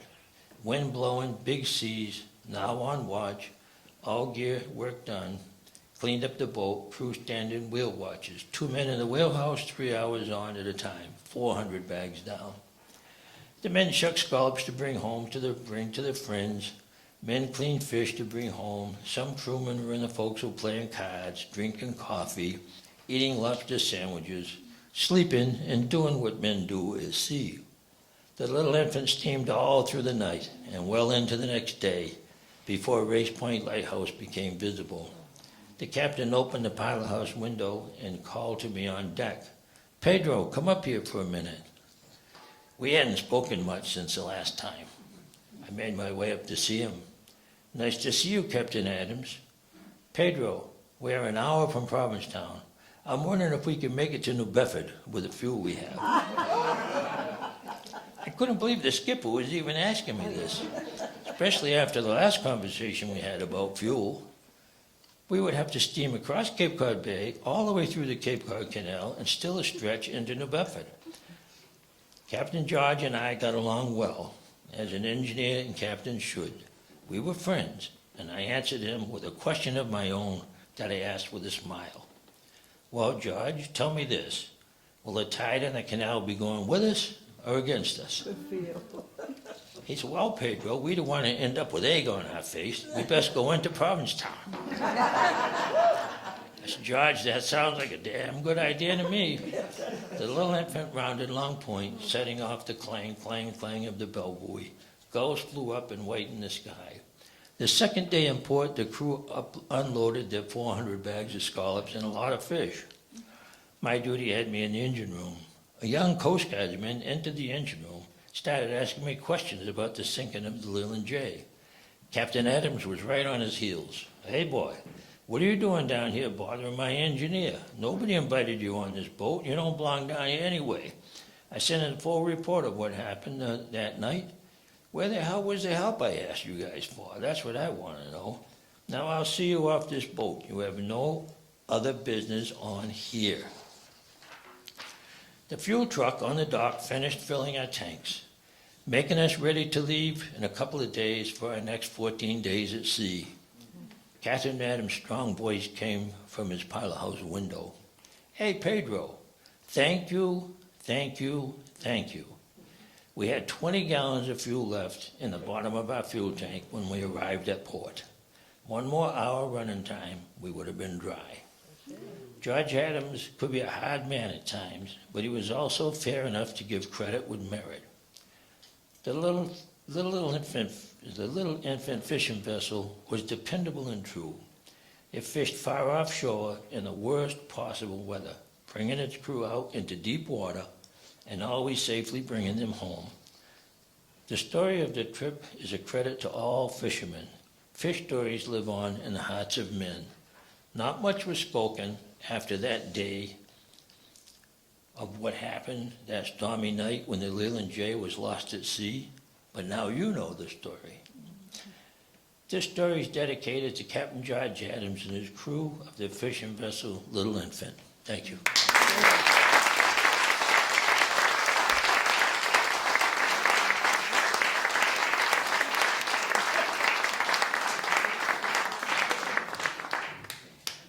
Thank you, Peter. Unforgettable.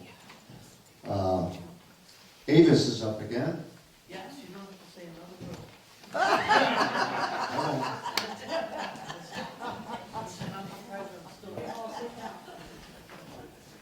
Okay. This is a short one, you don't have to, suffer it. Have the mic, will you? Okay. Get by the Oh. thing. Oh, I forgot about this.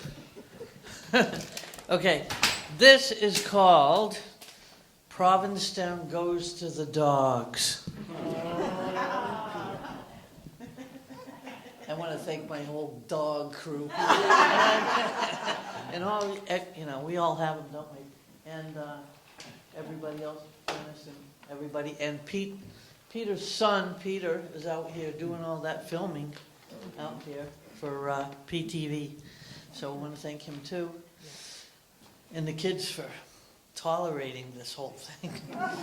Okay, Provincetown Goes to the Dogs.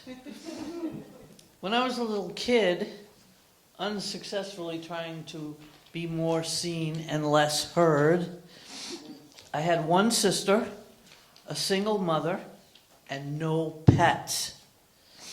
How was I supposed to be quiet about wanting a dog when my first little golden book was The Pokey Little Puppy? It was a setup for pure torture. Nobody was going to bring us a puppy, not even Santa Claus. My sister preferred kittens, but she was satisfied with stuffed animals. We did drag a few kittens home with us when a neighbor's cat had a litter. But my mother told us to march those sickly things right back to where we got them. I protested to no avail, and my sister cried. At the time, we lived at 8 Mechanic Street, upstairs in my Aunt Grace and Uncle Joe Cook's house. They had 4 older kids and a black fluffy dog named Shaggy. She was a nice dog, but she wasn't mine. My cousin Peter was the youngest of all Aunt Grace's kids and only a couple years older than me. He still is. That's it. Okay, point to Peter, it says. I used to go downstairs to watch Lassie and Rin Tin Tin, which only made my longing for a desire much worse, for a dog much worse. Yo, Rinny! Eventually we moved and spent a lot of time at my grandmother's house. Patty and Woody were her bohemian neighbors who became good friends with our family. I wasn't sure what a bohemian was, but I was pretty sure I wanted to be one when I grew up. By that time, hippies had replaced bohemians. So I became one of those instead. All right, P.S. Patty, in much later years, married Ciro Causey. But I digress. At one point, though, I don't remember why, Patty and Woody had a couple puppies that needed homes. Their names were Riches and Poverty. My grandparents agreed to take Poverty in and somehow talked my mother into letting us have Riches. Finally, I had my first dog, but Riches was no Lassie or Rin Tin Tin. He never listened, ran away every chance he got, and didn't come when we called him. His rebellion was exhausting. And because my sister had rheumatoid arthritis, fetching Riches was always my job. Unless a big hunk of bologna was waved in his direction, he would never surrender. I became the same kind of teenager. Except for the bologna. I liked mine fried. Once upon a time, Provincetown had kids living in every house, a huge fishing fleet, and families from away who saved up all winter, then came back to live in the same rentals every summer for the whole summer. The adults and kids brought their passions with them and awakened what we natives overlooked all winter. It was a great place to grow up. No matter which side of town we lived in, we were free and safe. If we were up to no good, I think somebody said this earlier too, there were noses pressed up against windows and calls being made to our parents. Time is shameless and has no loyalty to the past. The kids and the fish grew up, and almost all of them moved on. Gradually, but indisputably, the demographics here changed until the old child-friendly neighborhoods morphed into Muttville. From the Provincetown Inn to the Holiday Inn, and the bay to the ocean, having a dog became a fad, a status symbol, a way of life. Gay or straight, parenting the four-legged became the rage. It was epic.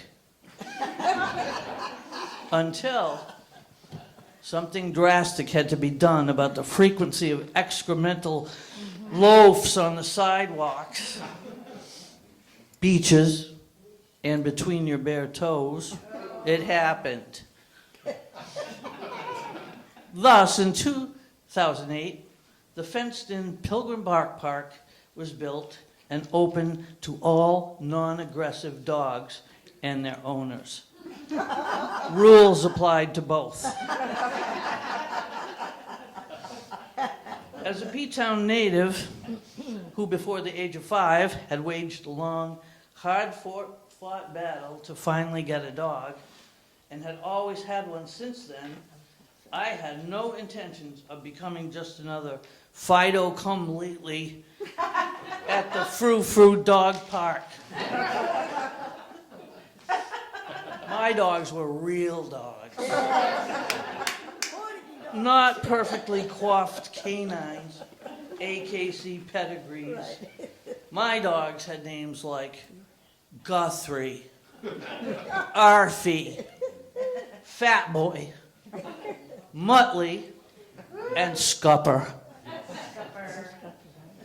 My dogs had unintentional dreadlocks and old P-Town personalities, like the dogs who free roam the beaches, hung out at the meat rack, or faithfully waited outside the forecastle for their people, sometimes for hours. I wasn't much of a joiner.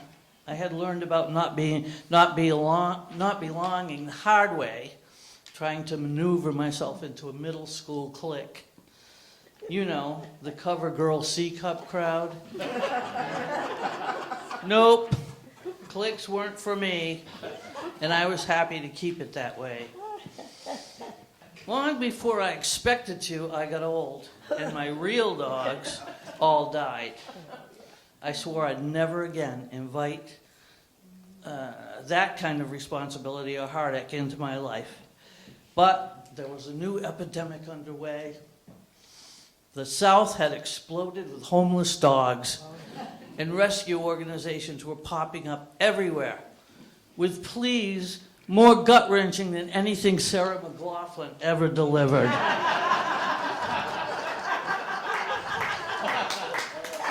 Oh God, who doesn't scramble for their remote when that commercial comes on?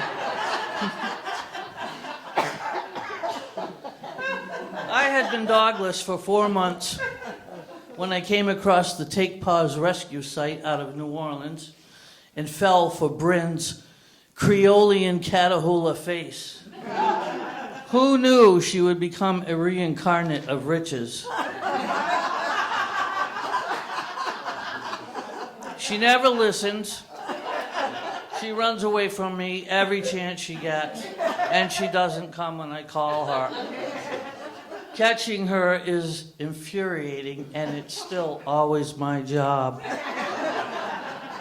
But unlike Riches and his baloney, nothing persuades Bryn to surrender.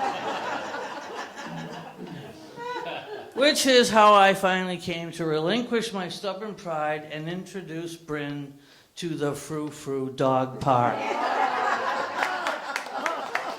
A place where I hope she could learn how to play well with others, run until she dropped, and have no means of escape.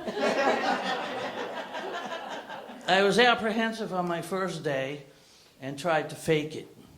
even though I had heard rumors about the people at the dog park being cliquish,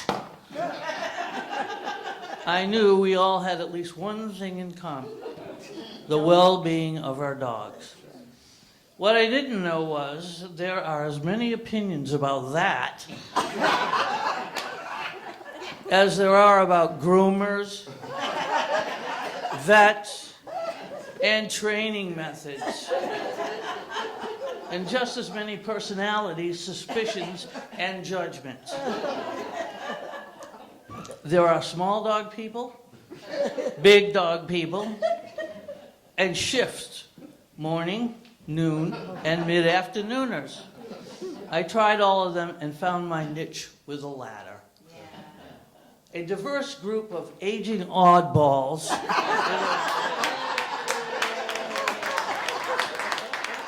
who not only show up regularly for the benefit of their pooches, but also to showcase their idiosyncrasies and add to the naughty conversations and monkey shines of the day. Does that make us a clique? Not necessarily. Anybody is welcome to venture into the Pilgrim Bark Park at any time. It's often the best show in town. Hell, you don't even have to bring a dog. Right, Bunny? And she wouldn't sit with the dog people. What the hell? Just be warned. Just be warned, people. If you show up after 3 p.m., don't mention anything about the sun going down. It ignites a mania in Melissa Jones, compelling her to burst into an insufferable rendition of Mississippi Mud. All together now. 1, 2, 3. When the sun goes down, get up. As the moon goes out, people gather around and they all begin to shout. Hey, hey, Uncle Dud, when the people beat their feet on the Mississippi mud. What a dance do they do? Lordy, how I'm telling you. You don't need no band. She really sings this at the park. They keep the time by clapping their hands, just as happy as a cow chewing on its cud. When the people beat their feet on the Mississippi mud. Thank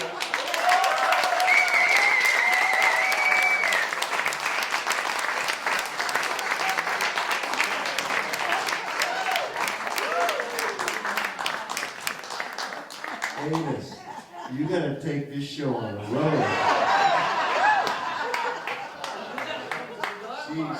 Yeah. She owns the stage. All right, I hate to follow this, but Anika's going to. I think. Get serious.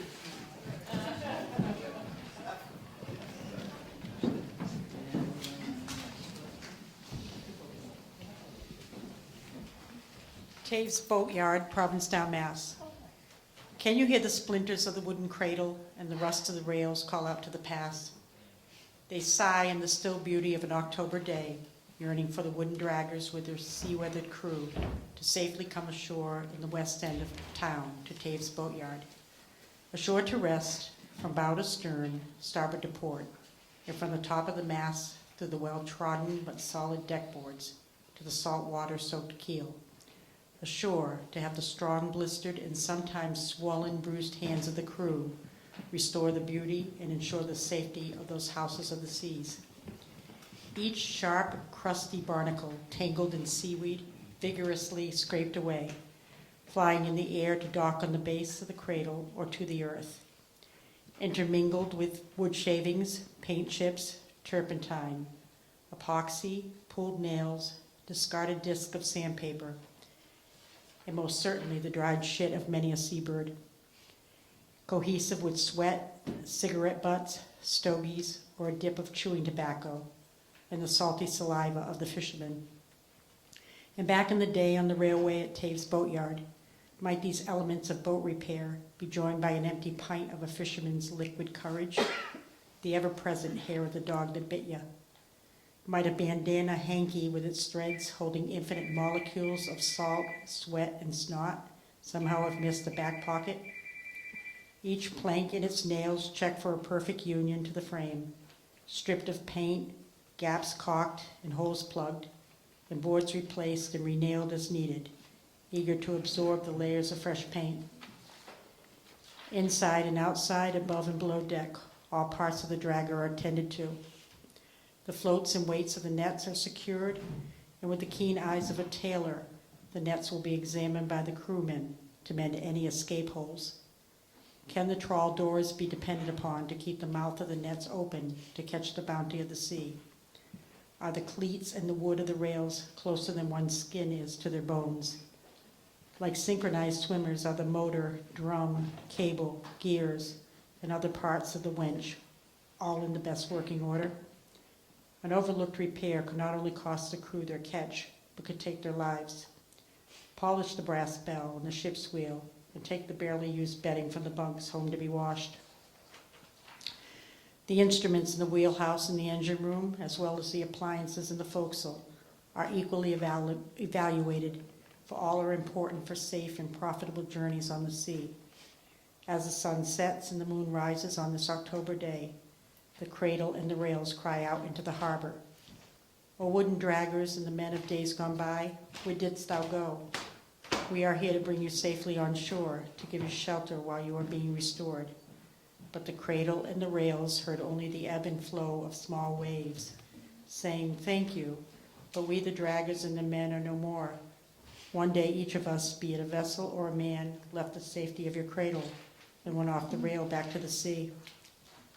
Some of us men boarded a dragger for what became our last trip, but we did not disembark to the pier. Some of us would learn that the sea had been so generous for so many trips would cast her net and forever hold us in our dragger in a wet and salty embrace. Then there were men that had last trips that returned to the shore, and there were draggers that never went to sea again. Both had worked hard for many years, but eyes, hands, and legs, engines, radar, and sonar were all too tired. To their homes went the men, and to scrap yards went the draggers.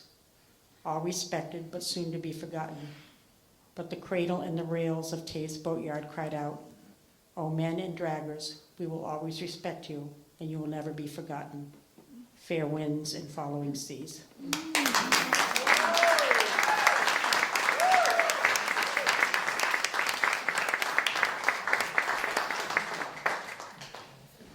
Wow. Mel's up again.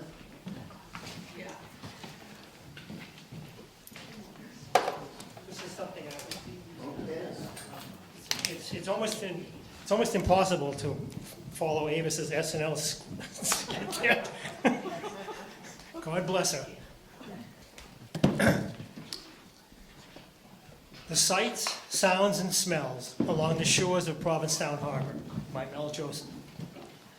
I live a stone's throw from the Sandy Neck shoreline in West Barnstable, and I can quickly get to any mid-Cape beach in minutes. But there has never been a better Cape Cod shoreline than the in-town, harborside beaches of the Provincetown of my youth. The textures, the tones, the smells, and the sounds have lived on in my mind. Some people will say you can't find the old Provincetown anymore, unless, of course, you sprouted from its sandy soil. Then the nooks and the crannies of old Provincetown live on in your soul. There was a low-tide abundance of sea life to entertain us or to satisfy a salty craving. A stray dogfish, we commonly refer to as sand sharks, corralled in a shallow tidal pool, spinning around and around in search of an escape route. Boys mesmerized by the spiny fish with a terrorizing smile. Us poking and prodding it into an angry torment before boredom set in and we moved on to another tidal flat. Kids digging pools of salty water with berms to hold back the tide, filled them with rocks, shells, snails, and minnows caught in the shallows. You back to the tide as it laps at your toes and the cool water rolls up your legs, tickling your bathing suit. Terns scurrying left and right as if they fear getting their feet wet, an innocent child chasing behind them in pursuit of a playmate. Mussels using their beards to attach themselves to pylons, warming changes in temperature, producing random snapping sounds as they lose their high tide grips. A wealth of conkerinkles, pulled by the handful, soon to be a boiled delicacy, needing only the sharp point of a safety pin to pluck out the meats. Young boys and girls walking the flats in search of holes coming clearly into view as the falling tide and the rising sun bear the bars to the hiding quahogs. Only a bare foot or a scooping hand needed. Once above ground, a rock to smash the delicacy would be the tool, and a slurping sound the confirmation of the reward. Scrounging up discarded empty soda bottles left on the beach from the day before, a 2-cent return on each would help to fill a bag of penny candy. A conga line of wide-eyed kids dropping lines off the pier, anxiously jigging away, buckets of briny, smelly sea worms at their side, bait used to hook a mess of silver perch. In late August, the immature mackerel get caught between the low tide shallows and can be kicked up onto shore. And a waiting galvanized bucket will become their new home, and a meal of fried tinkers the banquet. Swimming out to the scows and hot-stepping the seagull poop as we run to swing out on the block and tackle. Climbing in and over the rails at Taves and Flyers boatyards. Looking up at the imposing figure of a dragger drawn nakedly up on the rails, soon to be pulled up to the awaiting cradle for its dry hull repair. The early morning rumblings and smells of diesel engines on idle as the crews make ready to steam out of the harbor. The squawking sounds of circling gulls and that ever-possible poop plop on your shoulder.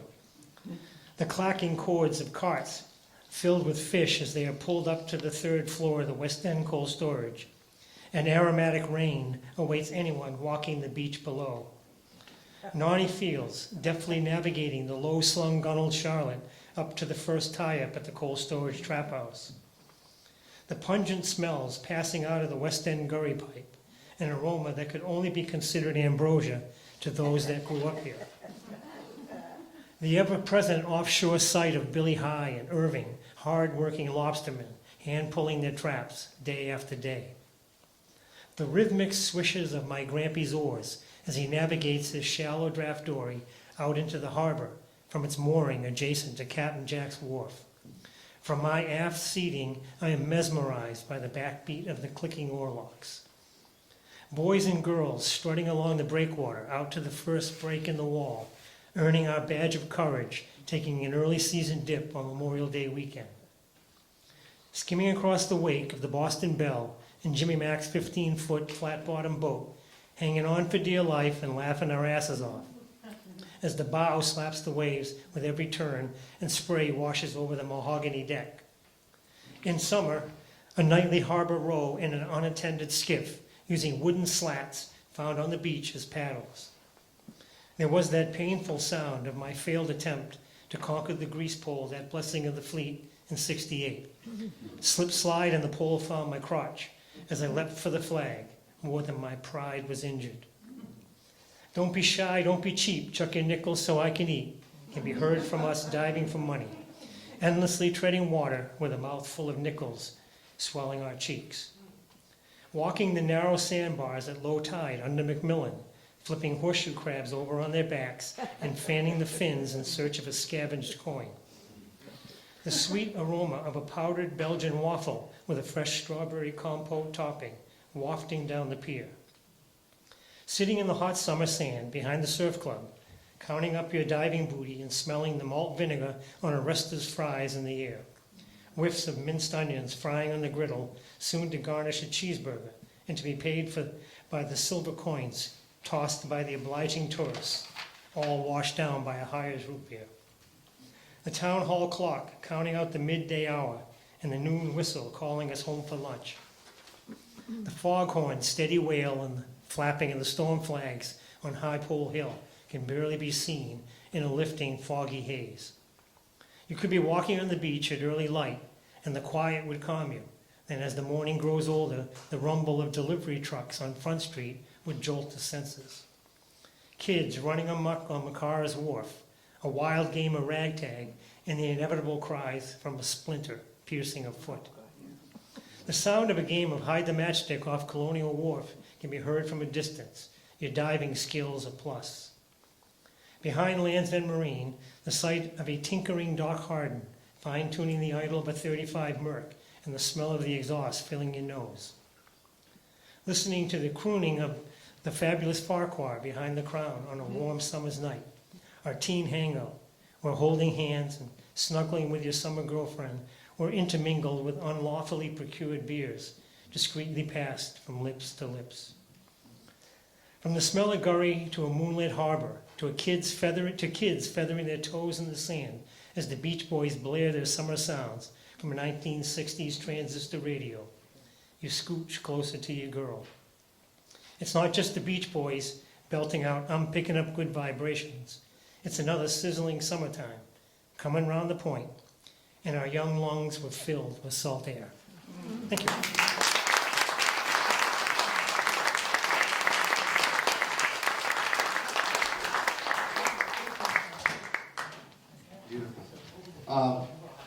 Our last reader is Phoebe. Yes. Bring it on home. Is that what it's called?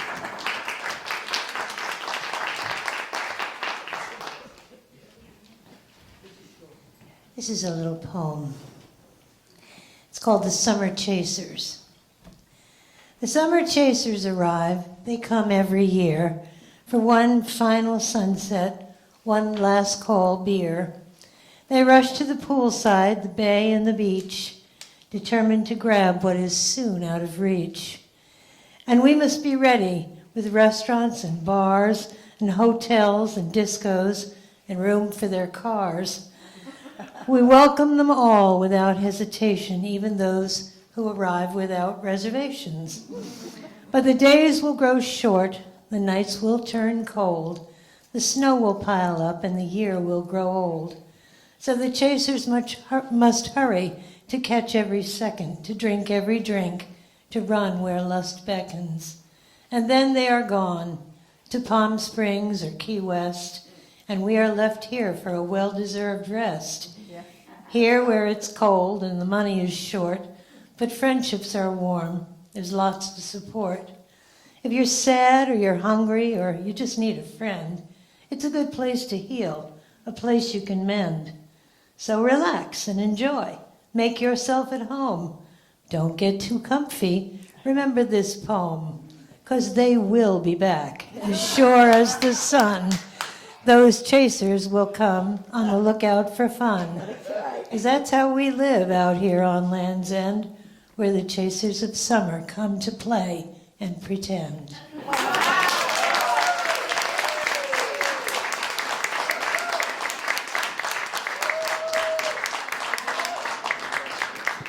Well, I'm so proud of this group. They're wonderful. And I just want to thank everybody for being here. And it ran a few minutes over. I'm sorry about that. Some guy told a big, long fishing story. Christ, I didn't think he'd ever shut up. But I want to thank the PTV crew, my son Pete and his guys, for doing this tonight to get it on PTV and eventually it'll be on YouTube. I want to thank the Provincetown Playhouse Theater for hosting us. Thank you very much.